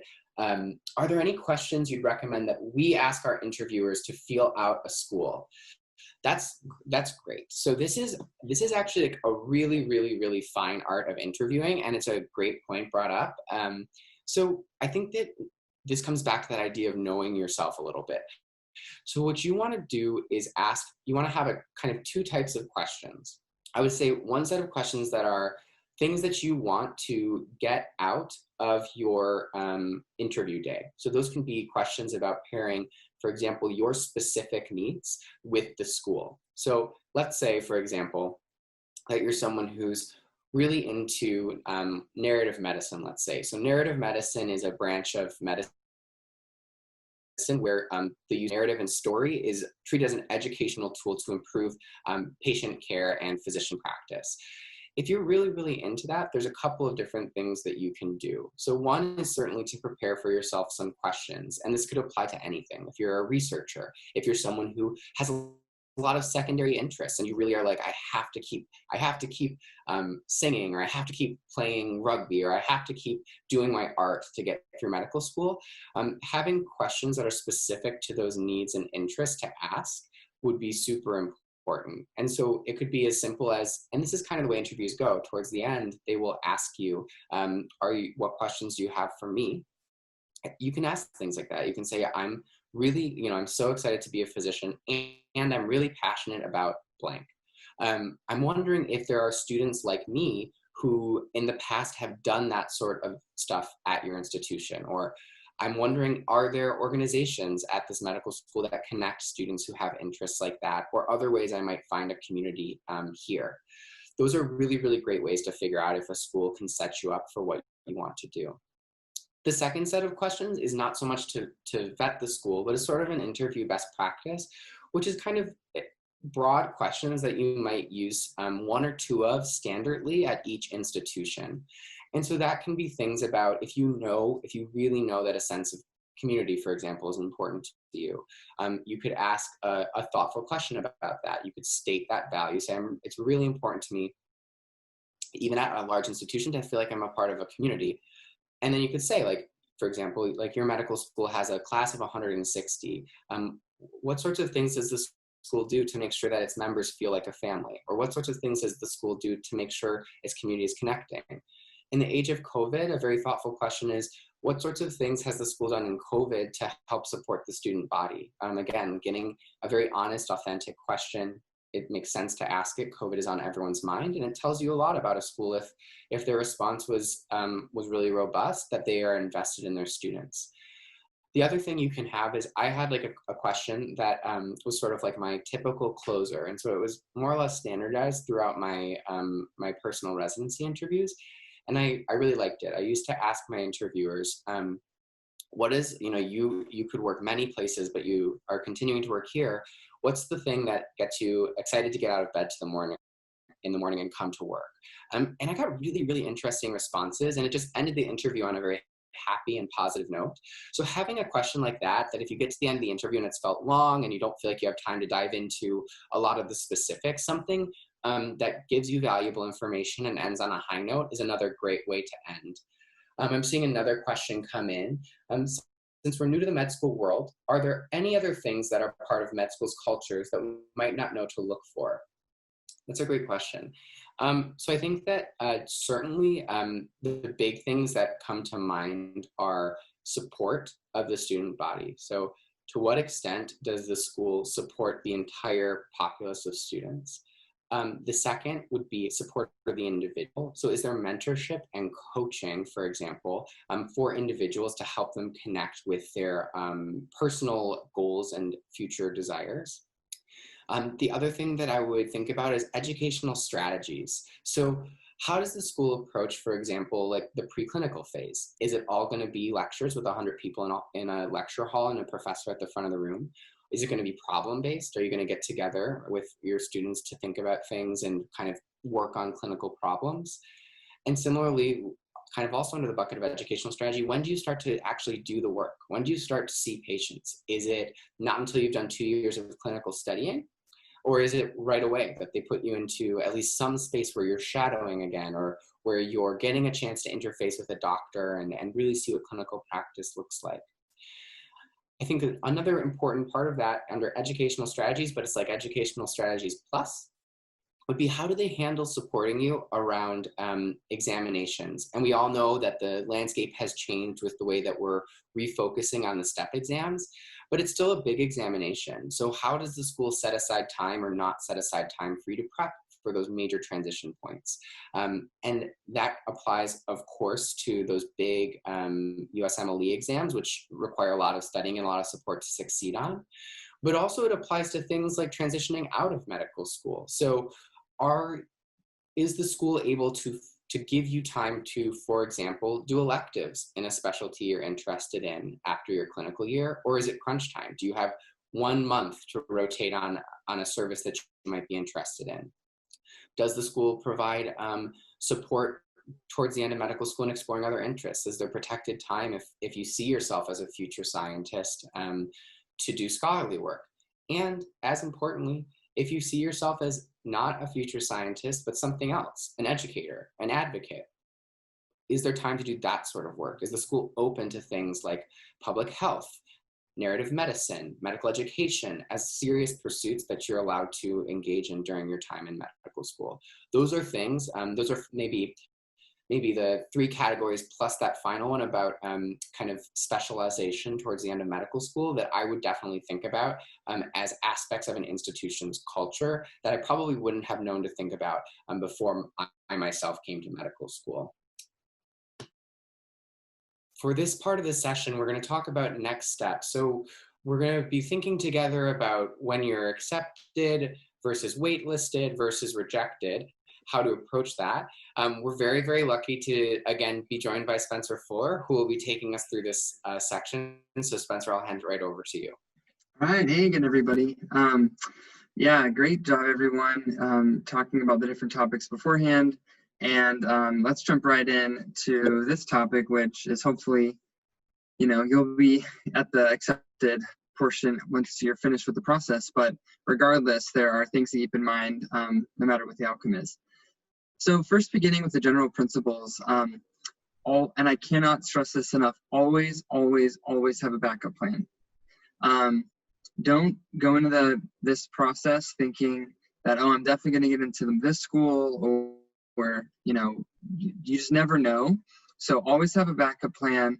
I think schools and people generally like hearing other students, applicants' backup plans. It shows that you are forward thinking, that you can plan, that you are able to kind of think about a future that may not be what you're going for, and that is actually the sign of like a very mature individual. So always have a backup plan. Second principle is, as hard as, by now you've heard us talk about, the application process from the beginning, secondary applications, these really kind of stressful interviews, vetting these programs. Like, it's a lot of work. And so, but that climb makes the summit that much sweeter. And as hard as it is to wait, if everything goes well, you'll have a great, happy feeling at the end of it. And honestly, you'll look back and you'll hardly even remember how hard it was. But for myself, I remember just the waiting being very, very stressful and very painful, but now I don't really think about it too much. Also, and this is really important, there's a lot of randomness to this whole process.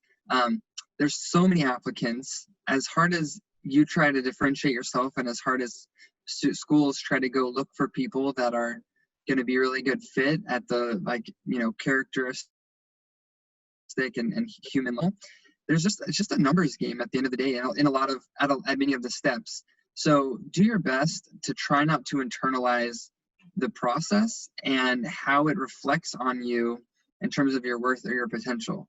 Like, if you apply and you get into Harvard, does that mean you're a better person or have more potential than if you apply and don't get accepted? I don't think so.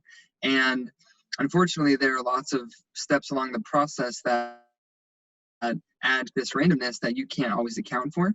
And that is just a fact of it. And so do your best to not identify yourself with that.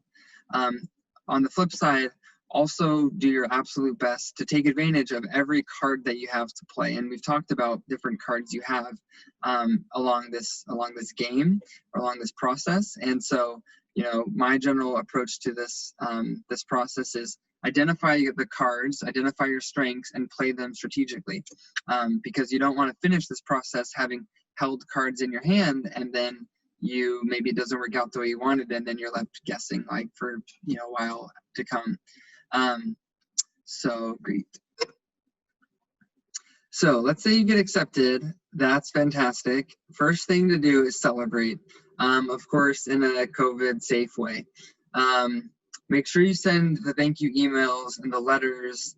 At this point, it's where you do that really, really, really deep dive into the medical school. Hopefully you'll do a very, very thorough analysis of the school, but preparing for a school that you're interviewing at versus preparing for a school where you're going to commit a lot of money probably, and also a lot of your time, those are two different things. So you really want to make sure that you get to know the school and the program well.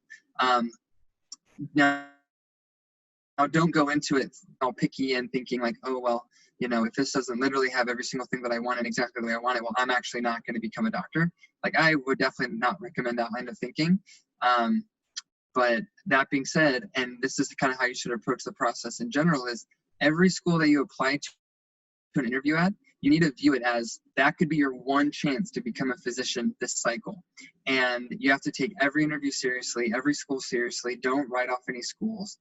Now, once you get that first acceptance, the game changes a little bit.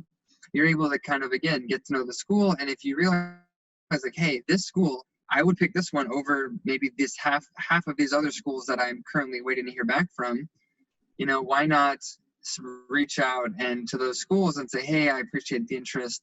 I actually like to withdraw my application. I got into a different school. Those schools don't care. They actually appreciate that type of feedback, because then they can move on to other people. To get information, I recommend reaching out to current students, former students, alumni who are practicing maybe in your area. You can also look at social media outlets for information, and pick their brains. Try to identify what the strengths and the weaknesses of that school and that medical school curriculum is or are. A really, really important thing that I actually didn't realize but until I kind of got burned by it was talking to financial aid departments early and be annoying. I went to UC San Diego for medical school. I loved it. I highly recommend it. But the financial aid office wasn't the most like warm and fuzzy when I got accepted. And I'm pretty or I especially was, but in general, I'm non-confrontational. And so I just was like, okay, whatever, like I'll just figure it out when I get there. My wife and I, we try to be very financially responsible, and we, had been saving up money from our work that we did. She was working full time. I was working as an instructor at the university where I was, and, we were trying to like save up for medical school, and we had a child and everything. So, we went on a trip to Europe and had a great time, visited a place where I'd served a mission for my church in Italy, and got to see a bunch of friends and had a great time, but we're still really frugal on the trip, all things considering. Come back to medical school and realize that first semester I was going to have to pay full tuition. And that was because we actually had too much in savings by about, $6,000 or $7,000. Whereas if we had, either spent money like me to get a car, for example, if we had just purchased the car, had less than, the number that they set in our savings account, then I actually would have got paid less than half of the tuition that year because of the financial aid structure. So again, be annoying, really get the details, understand what you're getting yourselves into. Again, if that's your only option, it's your only option, but you never know. If you get a scholarship offer from one school, you might, it's definitely happened where you can then take that and say, hey, to another school, I got a scholarship offer from a different school, could you match it? And sometimes they will. So I strongly recommend just being really on top of the financial aid department. Also, it's never over until it's over. So make sure once you're ready to commit, that you sign the final acceptance contract. Just especially with the uncertainty of COVID, you never know what's going to happen. Just sign it, get it legally in documentation, and then you can breathe a little easier and just know and really plan your future, more securely. And then I kind of already mentioned this last point, which is, if you know a school's your top choice, don't keep all these other schools on the hook just to collect offers. I mean, there is a little bit of that potential of getting a scholarship that you can use with a different school, but at the same time, there are lots of applicants out there who need spots for med school, and who they might be on wait lists, or they might be hoping for an interview. And the sooner you can tell a school that you're, even at full price at this school, you'd still prefer to go to a different school, that'd be really helpful. It could be really helpful for somebody else. All right, so let's say you're waitlisted.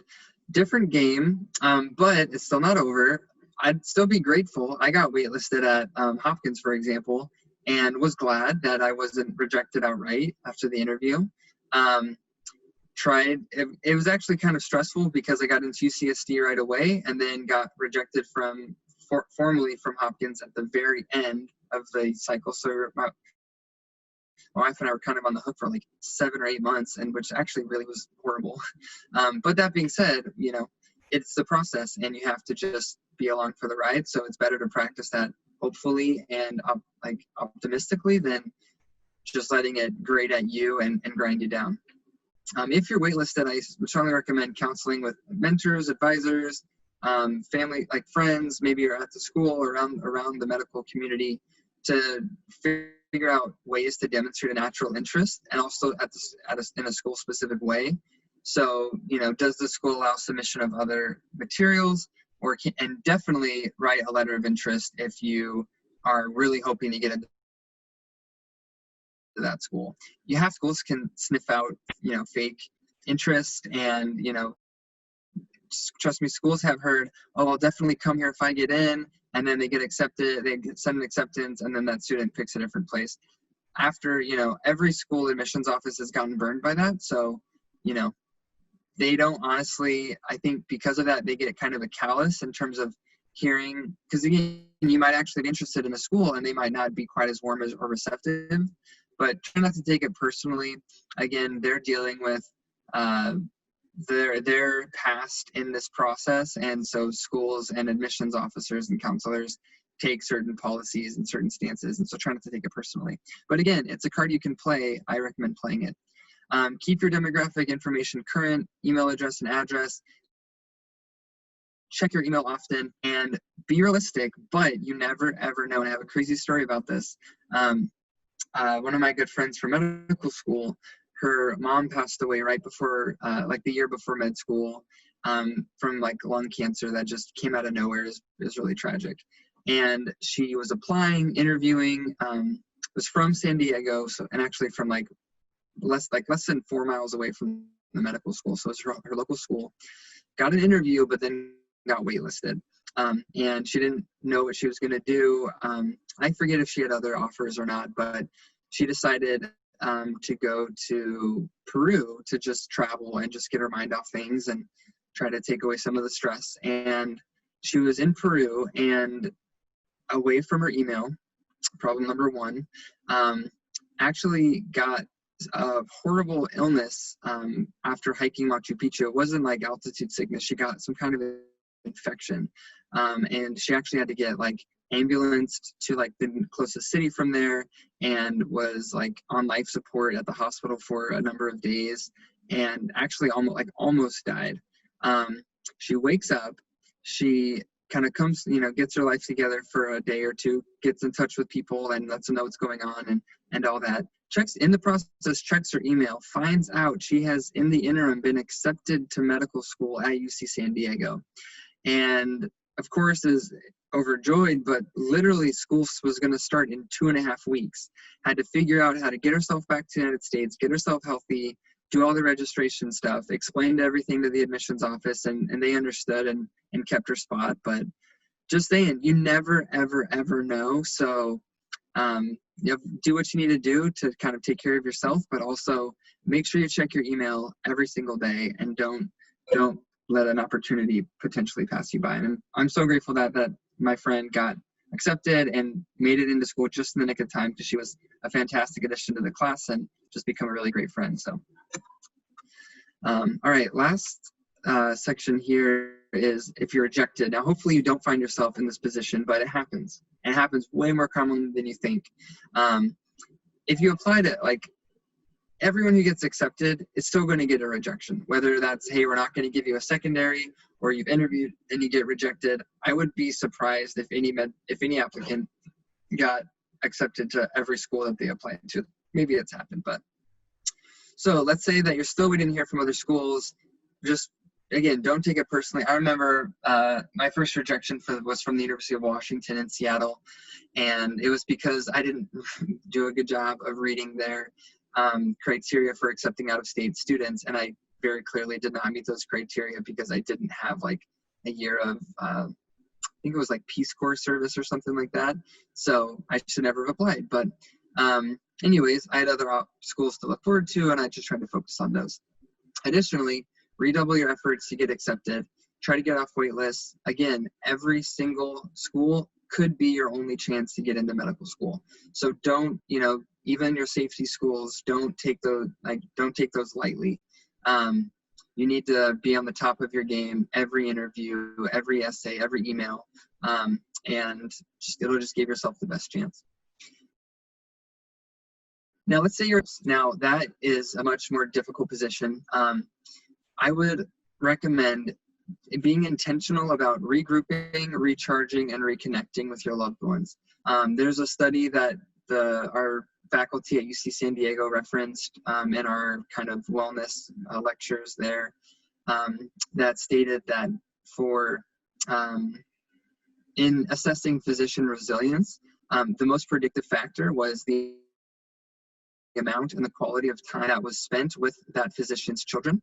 And then the second most predictive factor for resilience was the amount and the quality of time that physician spent with their significant other.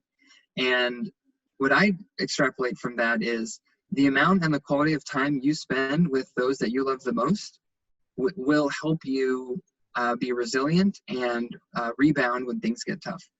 So if you get rejected from all schools, be intentional about that process. Just watching Netflix for 12 hours a day probably isn't going to get the job done, although that might be pretty entertaining. definitely make sure that you go reconnect, recharge, and just focus on your relationships that you. Additionally, focus on the positives. You've learned a lot during the process. I like sports, and if you have a terrible season, you still learn stuff. And, maybe hopefully you got better along the season. Hopefully you improved in a skill in some way. Again, you will hopefully have learned a lot about yourself in this process, and those can be things that you've learned that will take you on to reapplying the next year or doing something else with your life. Your journey in medicine will not end unless you end it. There are a couple caveats to that, but 99% of the time, I believe that is true. Medical schools, deans of medical education, or deans of medical schools love persistence. They love perseverance. In general, it is a life skill that we all need to develop. And, if you're applying for that second or even third time, but you've done the work to either learn from maybe the mistakes you made the first time, or strengthen your application in ways you're weak, or make yourself a better applicant in other ways. They love that. They eat that up. What it shows is that your commitment, that you're committed, that, when medical school gets hard, because trust me, medical school is 100 times harder than anybody's ever told you. Residency is 100 times harder than that. But if they know that you're committed, that you have, done the work to get back into the game, they're going to trust that you're going to be able to make it through the rigors of medical school and residency. Because, and here's the secret of the whole application process that I didn't realize, 90% of graduate medical education especially, but even some of the payments around funding medical school in terms of federal loans or just grants comes from the federal government. So medical schools are charged with producing high quality physicians who are going to practice and take care of, people in this country. And if medical schools produce medical students that don't practice medicine, if it's like a few people here, they're not a big deal. It happens. I don't blame anyone for finishing the process and choosing not to practice. But that being said, if everybody did that, the physician shortage we already have and we're already not doing a good job of addressing will just get worse. So medical schools really try hard to find students that are going to make it through the process, stay committed to practicing medicine, and be excellent physicians. And if you can prove that by applying again or again, doing whatever you need to do through the process, they'll love that. And then the last thing is consider other routes to your desired career. When people ask me about, should I go into medical school, I always tell them, maybe, but there are other ways to just practice clinical medicine.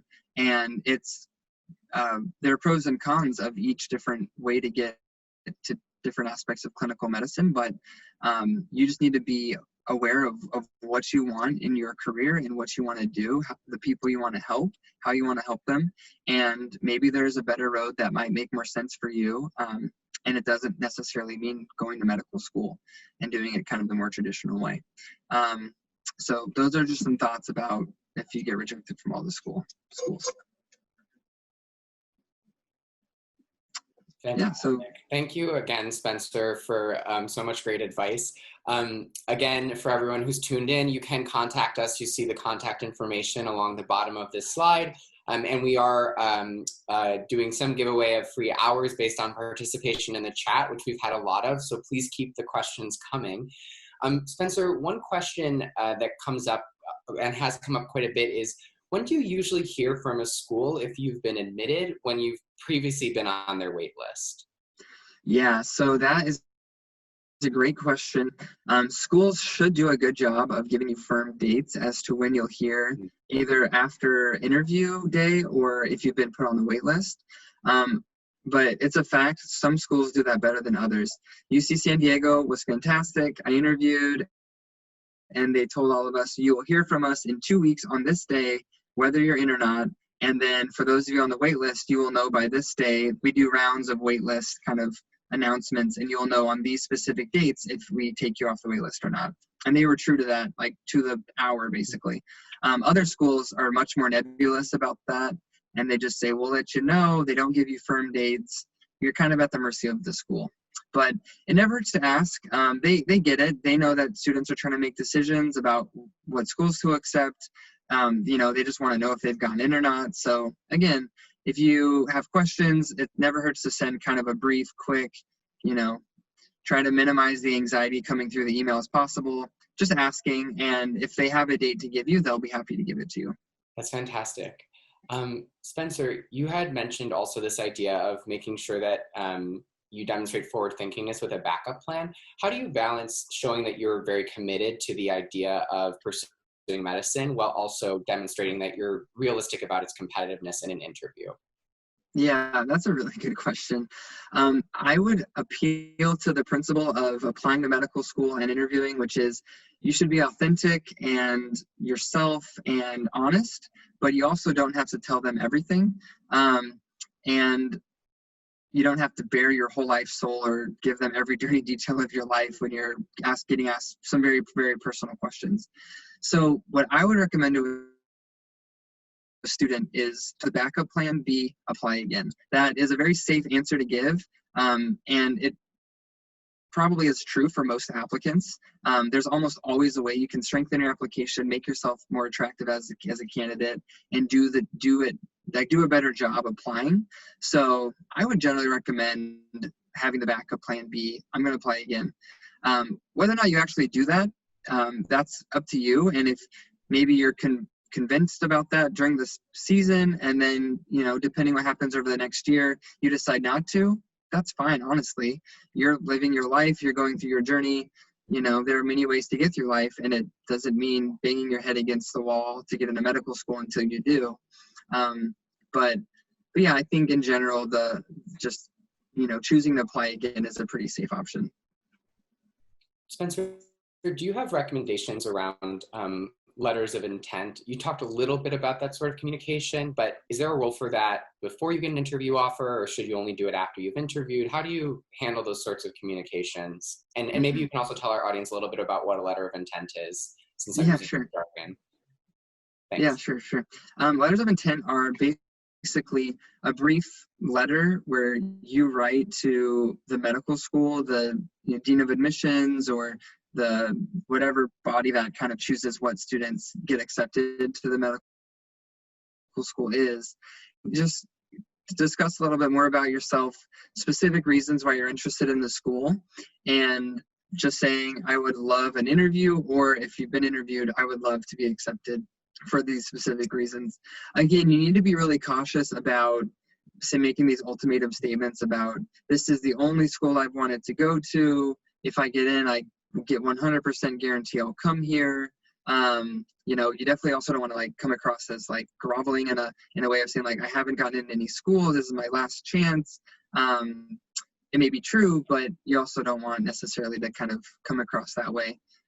You want it to come across from a position of self-assurance and of genuine interest. And so tips that I've heard and that have worked for some students are to keep it short.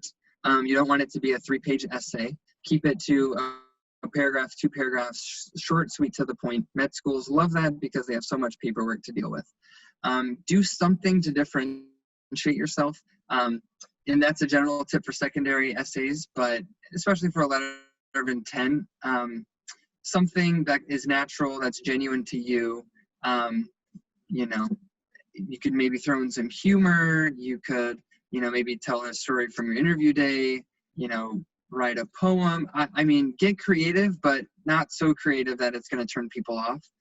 But something that's going to stick in people's minds, especially if you're on a wait list. If you're on a wait list, you've made a short list of students that are good enough to get accepted to the school, but maybe just not quite above some of the other applicants, and that's fine. But if you made the wait list, you're good enough to get into that school, and they feel confident that you will succeed there.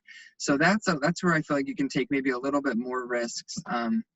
One idea is, when I interviewed at UCSD, that was a school that I wanted to go to. My wife's from San Diego. Her mom, who's a widow, lives there, and we wanted to be close to her. And when I interviewed there, I knocked on the dean's door and I just introduced myself. And I said, hi, I'm Spencer. My wife and I were married in the city.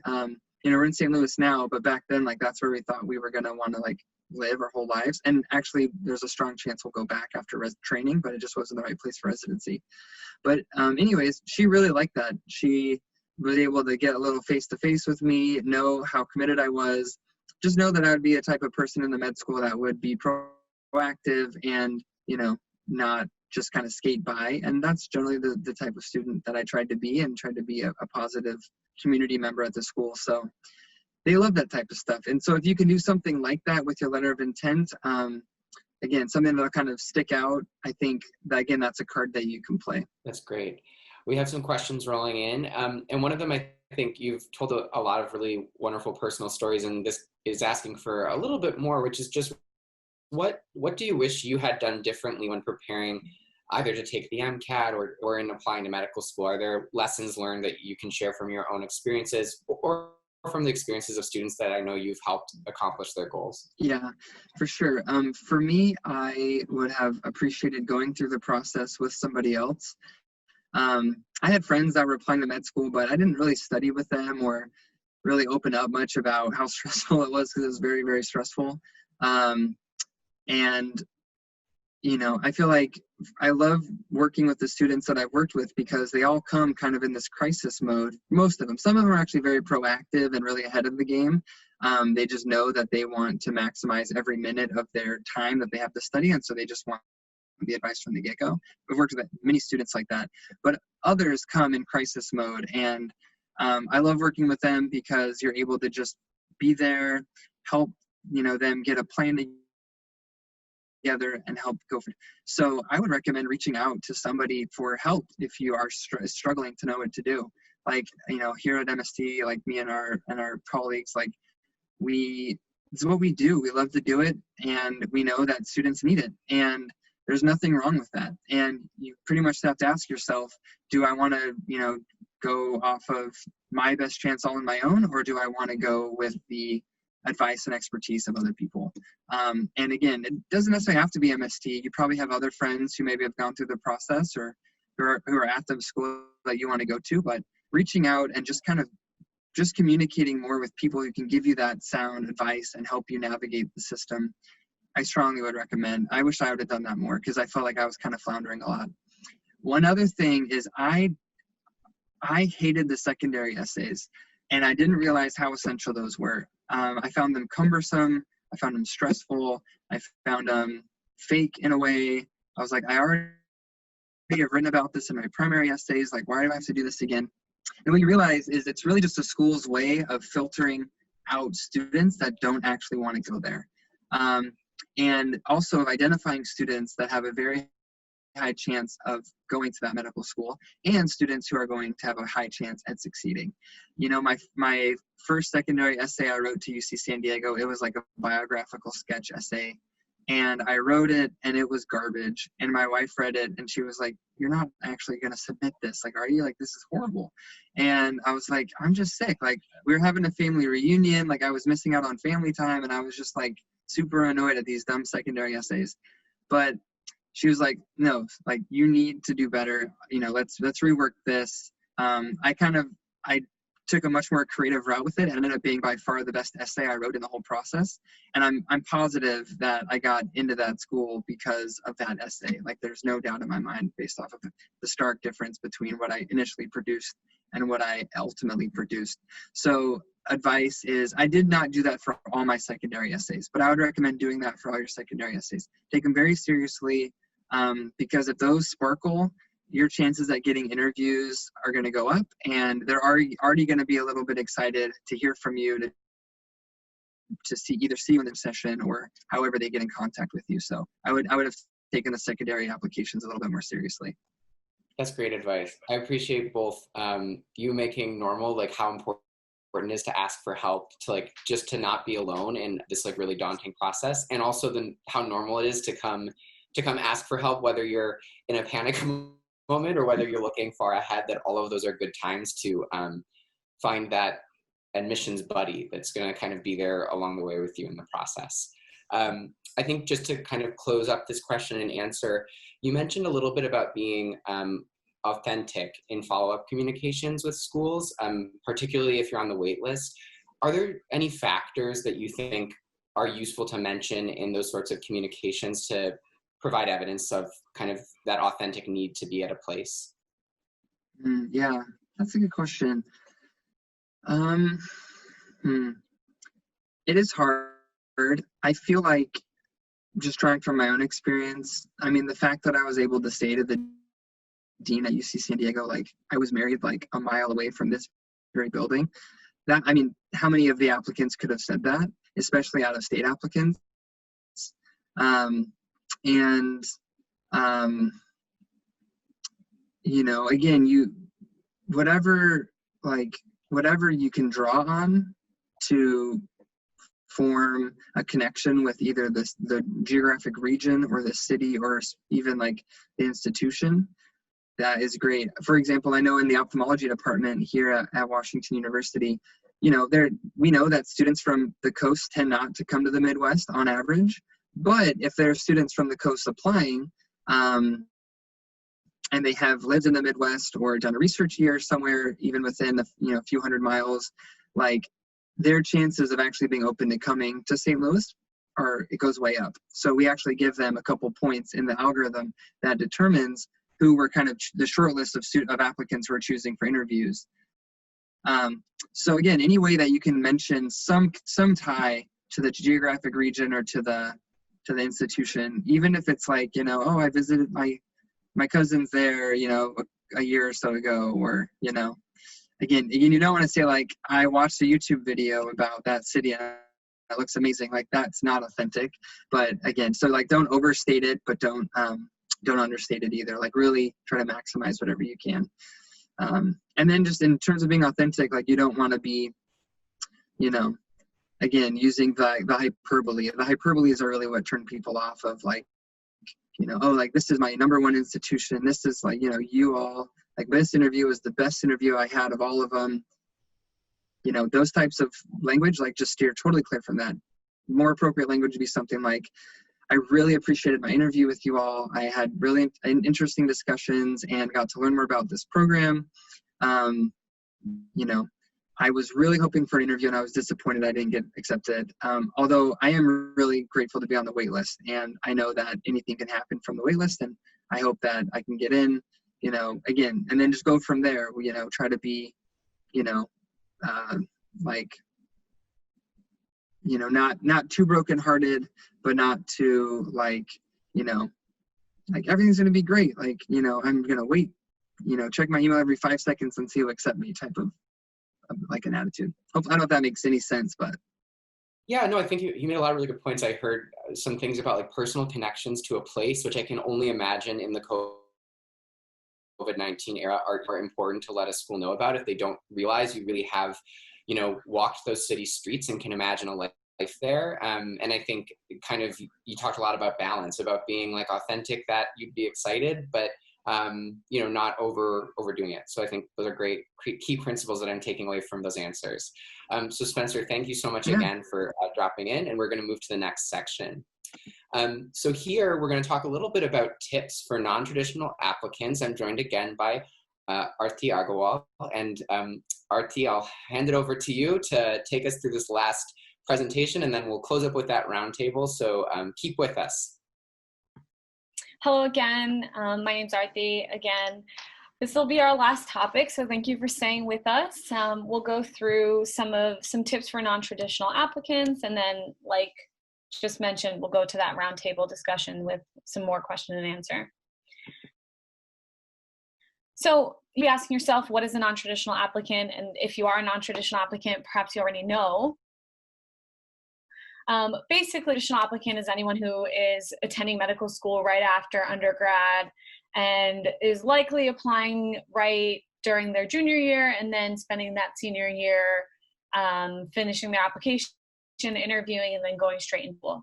A non-traditional applicant is then considered anyone who has taken gap years, whether that be right after undergrad, or someone who maybe has had a different career prior to going into medical school, or someone who has a different undergraduate background than the average pre-medical student. So why is being a non-traditional applicant separated? Why are we talking about it today? And that's because sometimes there's some overwhelming feeling for students who are non-traditional, and coming from a non-traditional background, I can understand that after I took 2 years off from undergraduate, while I did do a lot of the prerequisite courses, it wasn't my main focus to go into medical school. And some concerns I had were whether I was going to be considered just as much as someone who's coming straight from undergrad or someone who has a more science-focused background than I did. And medical schools will sometimes have worries that non-traditional students may have a harder time adjusting to the rigor of medical school, being that they haven't been in that college environment recently, or that they haven't had as much science background. So we'll talk about how to kind of address those things, both in the secondary application and then also during the interview. And obviously, as you've been listening today, and as you already know, if you've already applied or soon to be applying to medical school, it can be a hard process. It's overwhelming, it's stressful, there's a lot of uncertainty. And coming from a non-traditional background, you might feel some increased anxiety or worry towards that. But I wrote this on the slide, and I thought it would be important to mention that non-traditional applicants are maturing in greater numbers, and that you're not the only one out there. There's a lot of students, including myself, who go into medical school and they still succeed even with a non-traditional background, and they're able to get into medical school without an issue. But I would just say to caution, engage yourself and your readiness for medical school, and whether you have those science courses under your belt, or you need to do a post-bac program prior to applying, or if you've already applied, if you need to freshen up all those classes during this time before you actually matriculate into medical school. So in terms of experiences, the average person applying to medical school has many different things that they've done in their background, whether that be clinical experiences, volunteer experiences, research experience, and then obviously all those science courses that you have to do prior to applying to medical school. And sometimes a worry for non-traditional applicants is they may have not done all these things, and how do I do these things before I get into medical school, or how do I show that I'm interested in these things even though I was a mechanical engineer before I applied to medical school. So in terms of some tips for that, obviously the coursework, before you take the MCAT, you have to have those courses done so you have that background. And before you apply, there's a lot of prerequisites between, organic chemistry, physics, biology, and those sociology courses. Biochemistry is also required by many schools. So in terms of getting those things done, if you haven't already applied to medical school, you can take that post-bac route, which is a usually year-long program offered by schools that have a medical school, and they go through a lot of those courses. And having friends who have completed post-bacs, it often prepares you for those first couple of years of medical school more than even the average traditional student who has gone straight from undergrad to medical school. And then some other people will take some college courses at local colleges while they're working, or while they are doing other volunteer experiences or research or stuff like that. So those are both ways to get those courses in before you apply. In terms of clinical experiences, for students who are going straight from undergrad to medical school, often they can get those clinical experiences at their undergrad or at local colleges. And as a non-traditional student, you might be wondering where you can get those experiences, or how you can balance those experiences with a full-time job, or whether it be that you're doing something else during that time. And oftentimes you can find shadowing or clinical experiences at a local hospital or a local doctor's office. And it doesn't have to be something that you're doing full-time or even weekly. You could be doing it bi-weekly or monthly, but as long as you're having a sustained experience that you can talk about, and talk about patient interactions you've had, talk about meaningful situations or clinical experiences with a mentor or with a patient that have informed your decision to go to medical school, then that should be more than enough. And during your essays, if you've already gotten secondaries, you'll see in secondary applications, or when you go on interviews, you'll see that a lot of times people will ask you about meaningful patient encounters or experiences that you've had. And it's good to have those experiences, not only because you want to see what being a doctor is like, but also so you can draw on those experiences and speak about your love for medicine when you're on those interviews.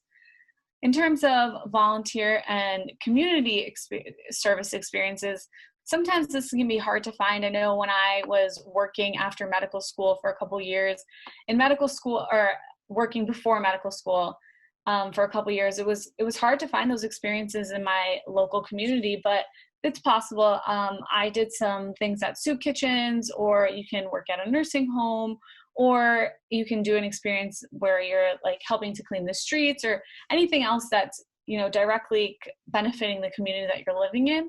Often in undergrad, those experiences are built into undergrad and you can find things more easily, but as a non-traditional student, it can be harder.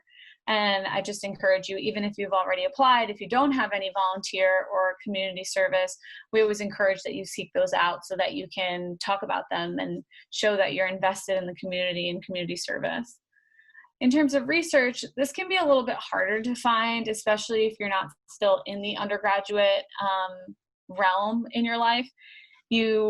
A lot of times in undergraduate, you can find research experience through professors or through your science courses. And then once you've graduated, it can be harder. But I know a few people that were non-traditional that were able to find research experiences through the hospital that's in their community, or physicians in their community that were doing research.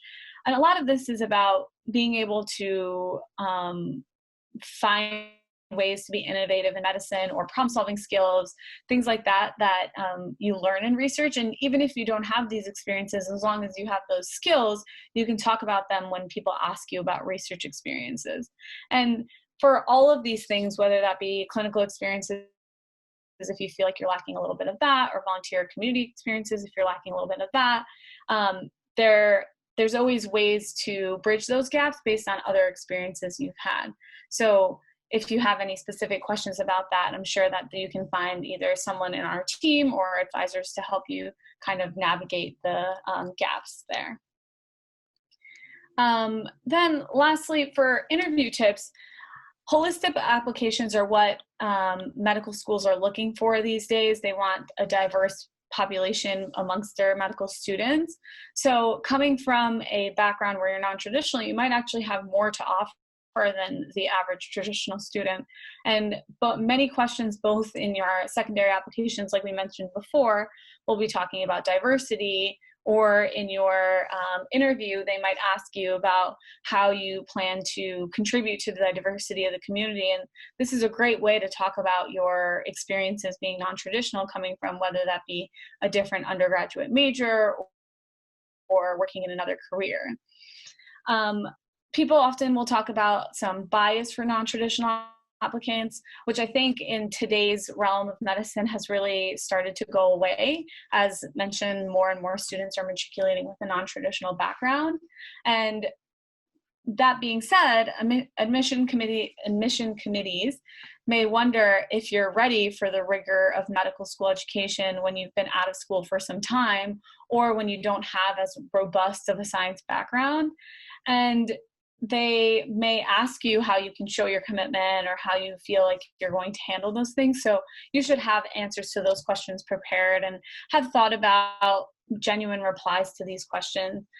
And if you've taken any gap years, both in your secondary essays and on the interview, you should be able to talk about your time during those gap years.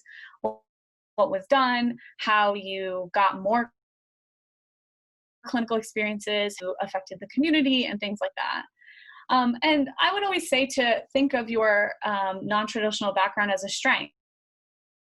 Like I mentioned, a lot of schools are looking for a diverse medical students and a diverse medical student body, and your experiences will contribute to that, and your work experience and your way of thinking will also contribute to that. So it's important to demonstrate a sense of self and the skills that you bring to the table.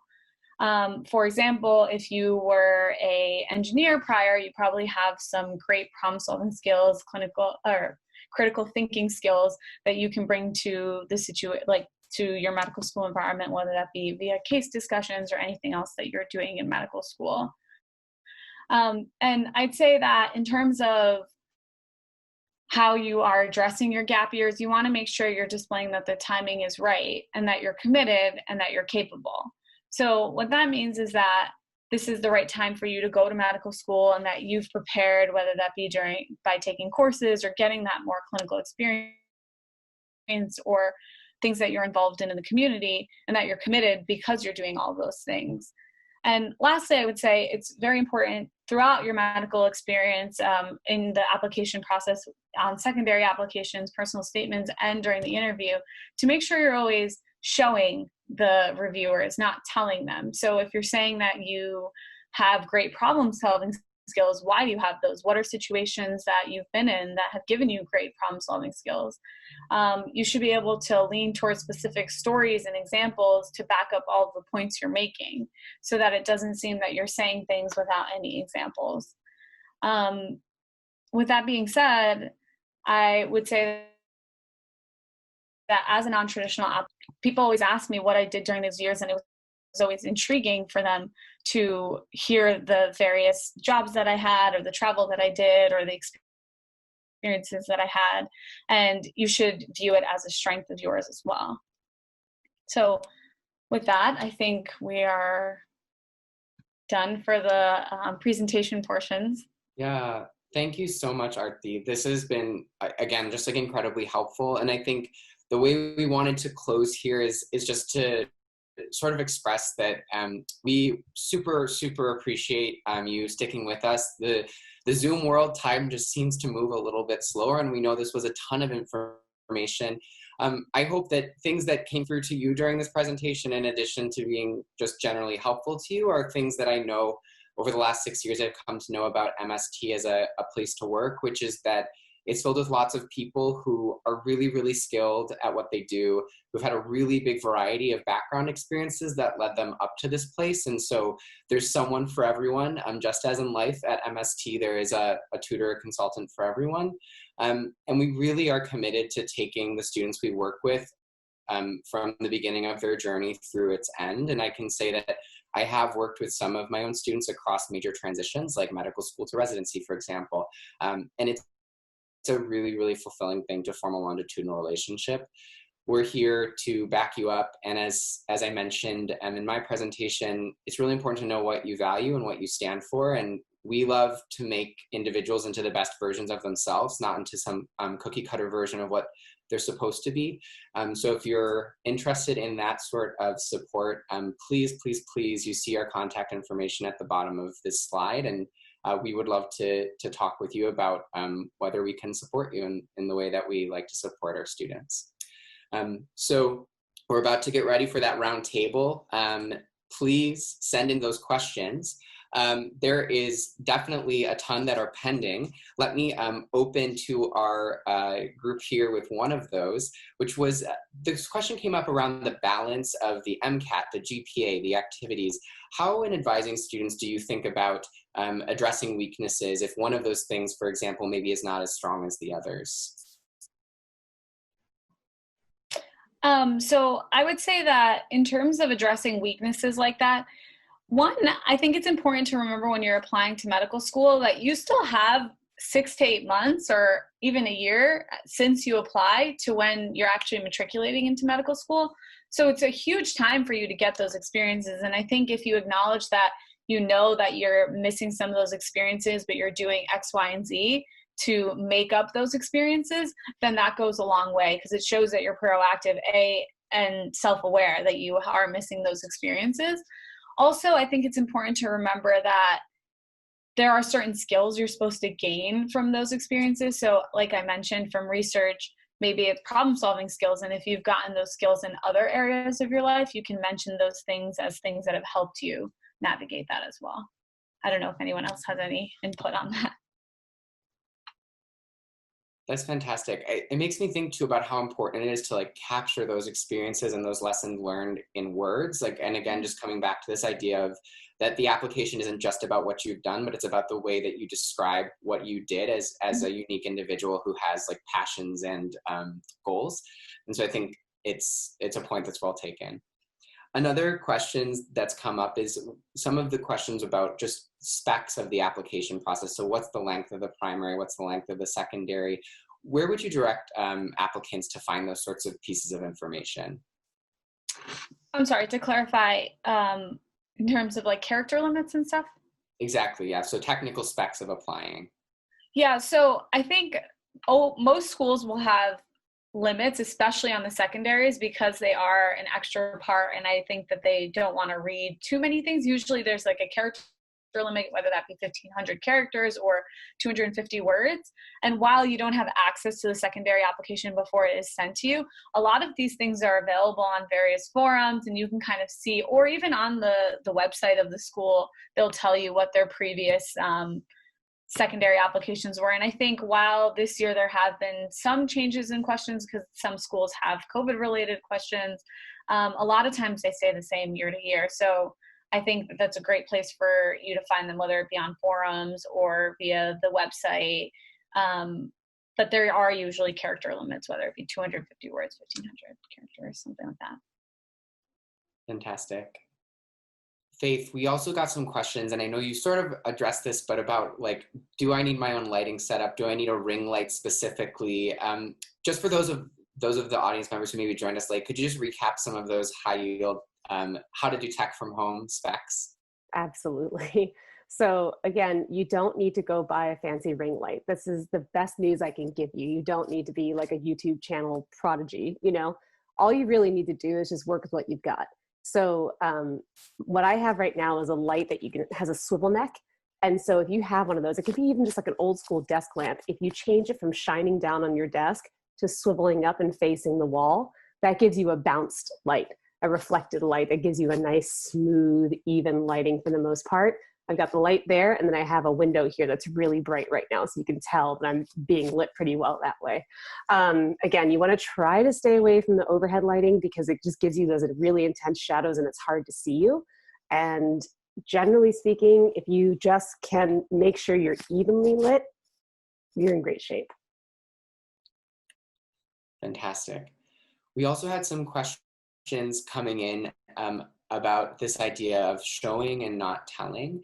And so someone noted, they said, I'm a non-traditional applicant. I'm struggling with the what have you done since graduation question, and is wondering, does it make sense to bring in the job description or put in stories from each job that person has had if they've had variable jobs? What advice do you have for our attendees about describing those gap periods? What are the best practices? So that's an excellent question, and I think a lot of people come across that question and struggle with it, especially when they feel like they don't have enough.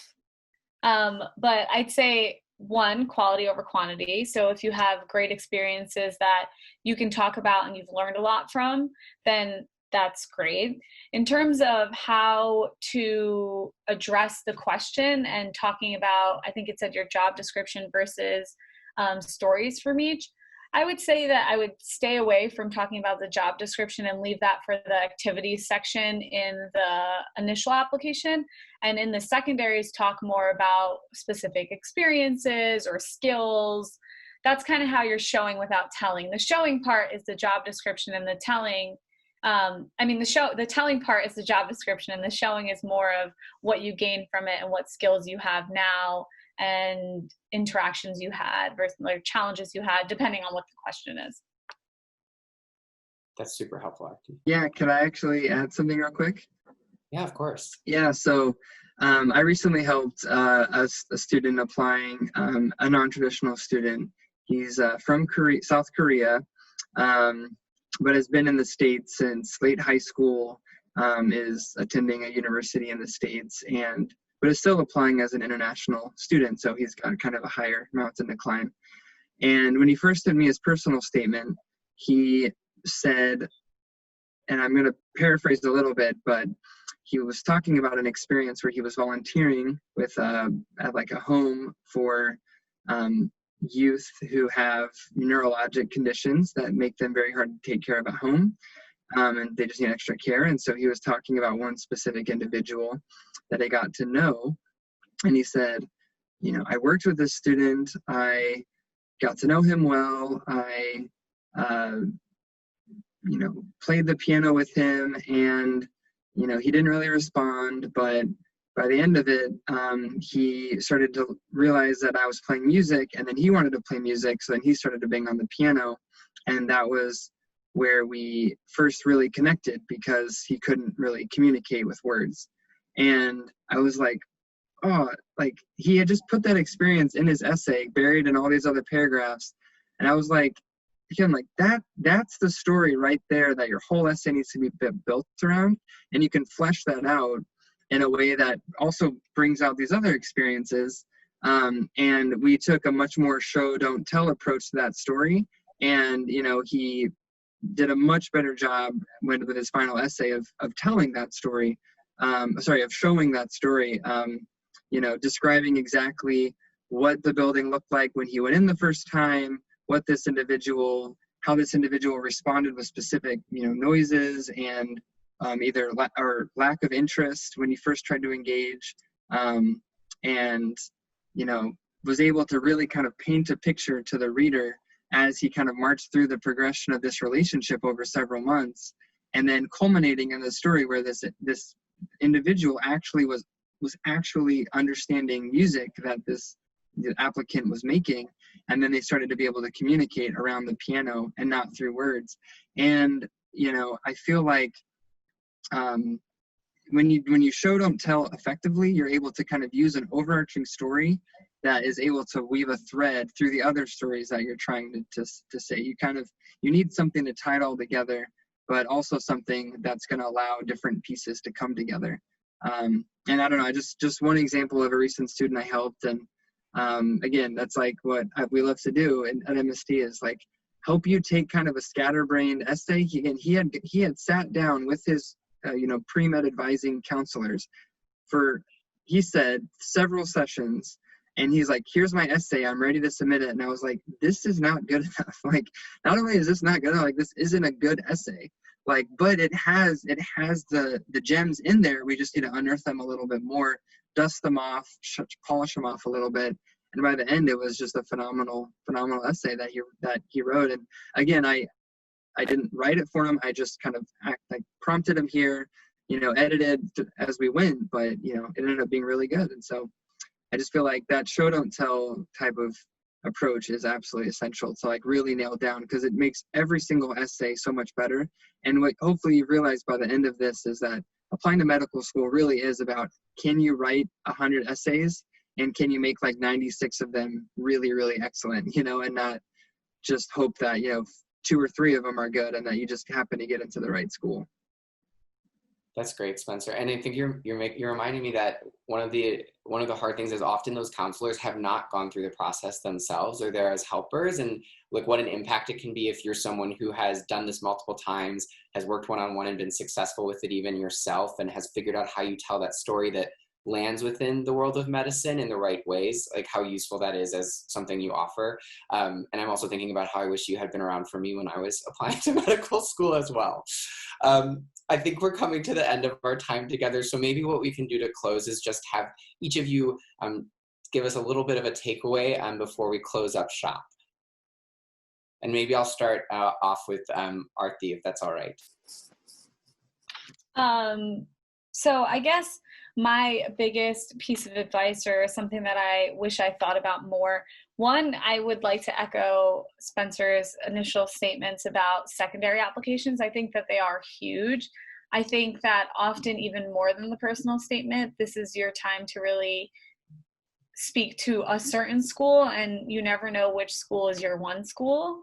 So taking the time to really cater to every school and think about why you applied to that school and why you would be a good fit is huge.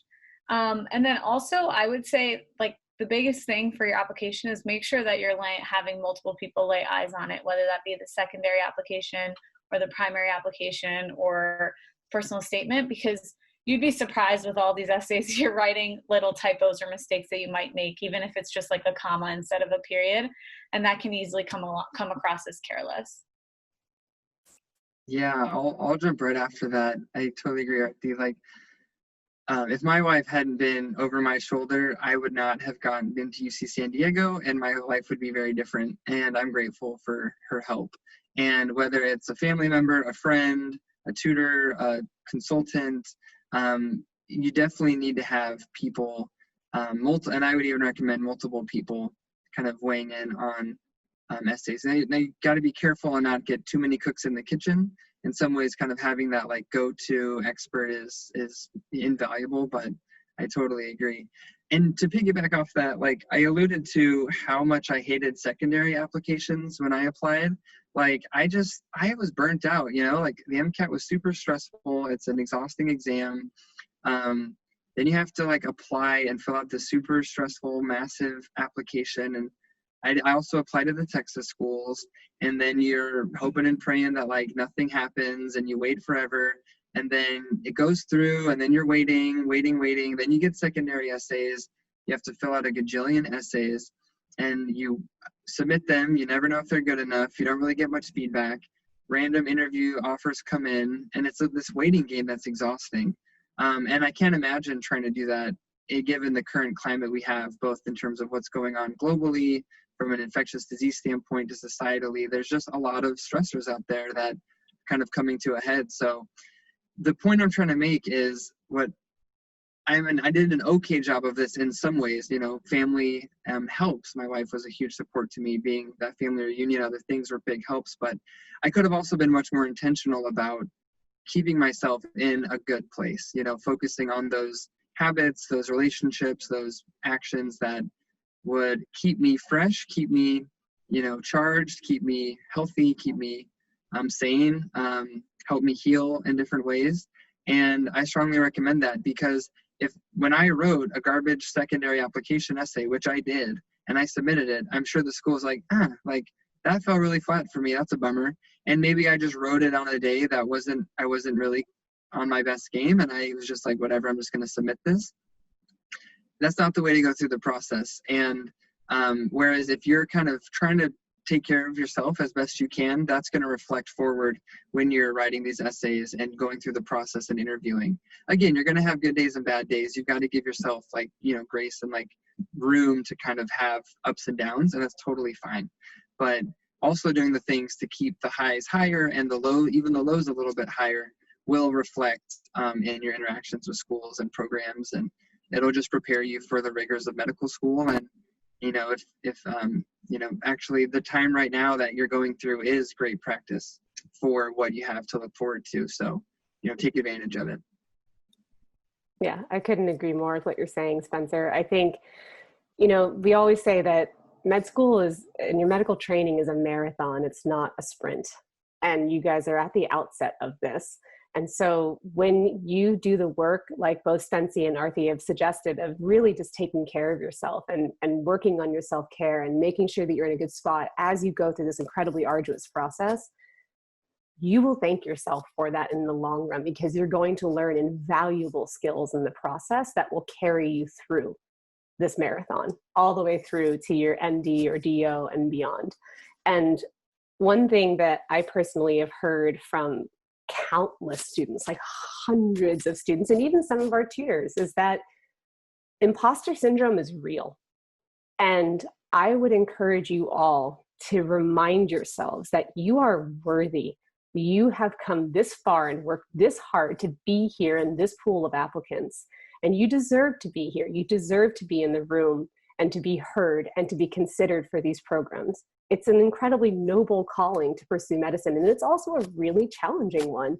So just the first thing you can do to make it a little less challenging is start to work on befriending the voice in your head that tells you that you might not be worthy, or that you might not be as good as some of the other people, because everybody's dealing with that. Okay, maybe not everyone, but most people deal with that, you know? And if you deal with anxiety, like we talked about earlier, one of the best things you can do is just learn what works for you. What makes you feel calm and centered and grounded and present is going to be very different from what works for your best friend or your family member or your colleagues. And so, you know, if like thinking again about interviews, if you are dealing with a lot of anxiety that's like cropping up as you're getting closer and closer to your interview, like go for a run, move your body, listen to some music, dance around like a crazy person. I don't know, like sing Hamilton at the top of your lungs, whatever you got to do to just get in your body and find that joy again, whatever it takes, you know, and then come back and be present and see what that does for you. And if you can find those little hacks, as ridiculous as it feels, or as good as it feels, like getting in the best shape of your life, it's gonna pay dividends, I guarantee you. So just remember, you are not alone in this process. There is help to be found at every angle if you just ask and make yourself receptive to it. And just remember, again, you're worthy, you belong here, and you're surrounded by all these people who are gonna help you on your path. So you got this. Thanks, Faith. It's really hard to follow that up with anything nearly as inspirational or good. And I would just echo that idea of just being you. And I've said it a few times, but you, to Faith's point, you're like worthy of the goals you set out for, and you're worthy of achieving them as you. And that's been my philosophy in any sort of advice I give anyone is be the best version of yourself and present the best version of yourself in a way that still feels like you. So I think that's the message I want us to close on. Thank you again. This has been super, super fun. So thank you so much for coming to the AMCAS and COVID Summit with Med School Tutors. And we hope we get to connect with you one-on-one soon. Thank you so much, everybody. Take care. Bye.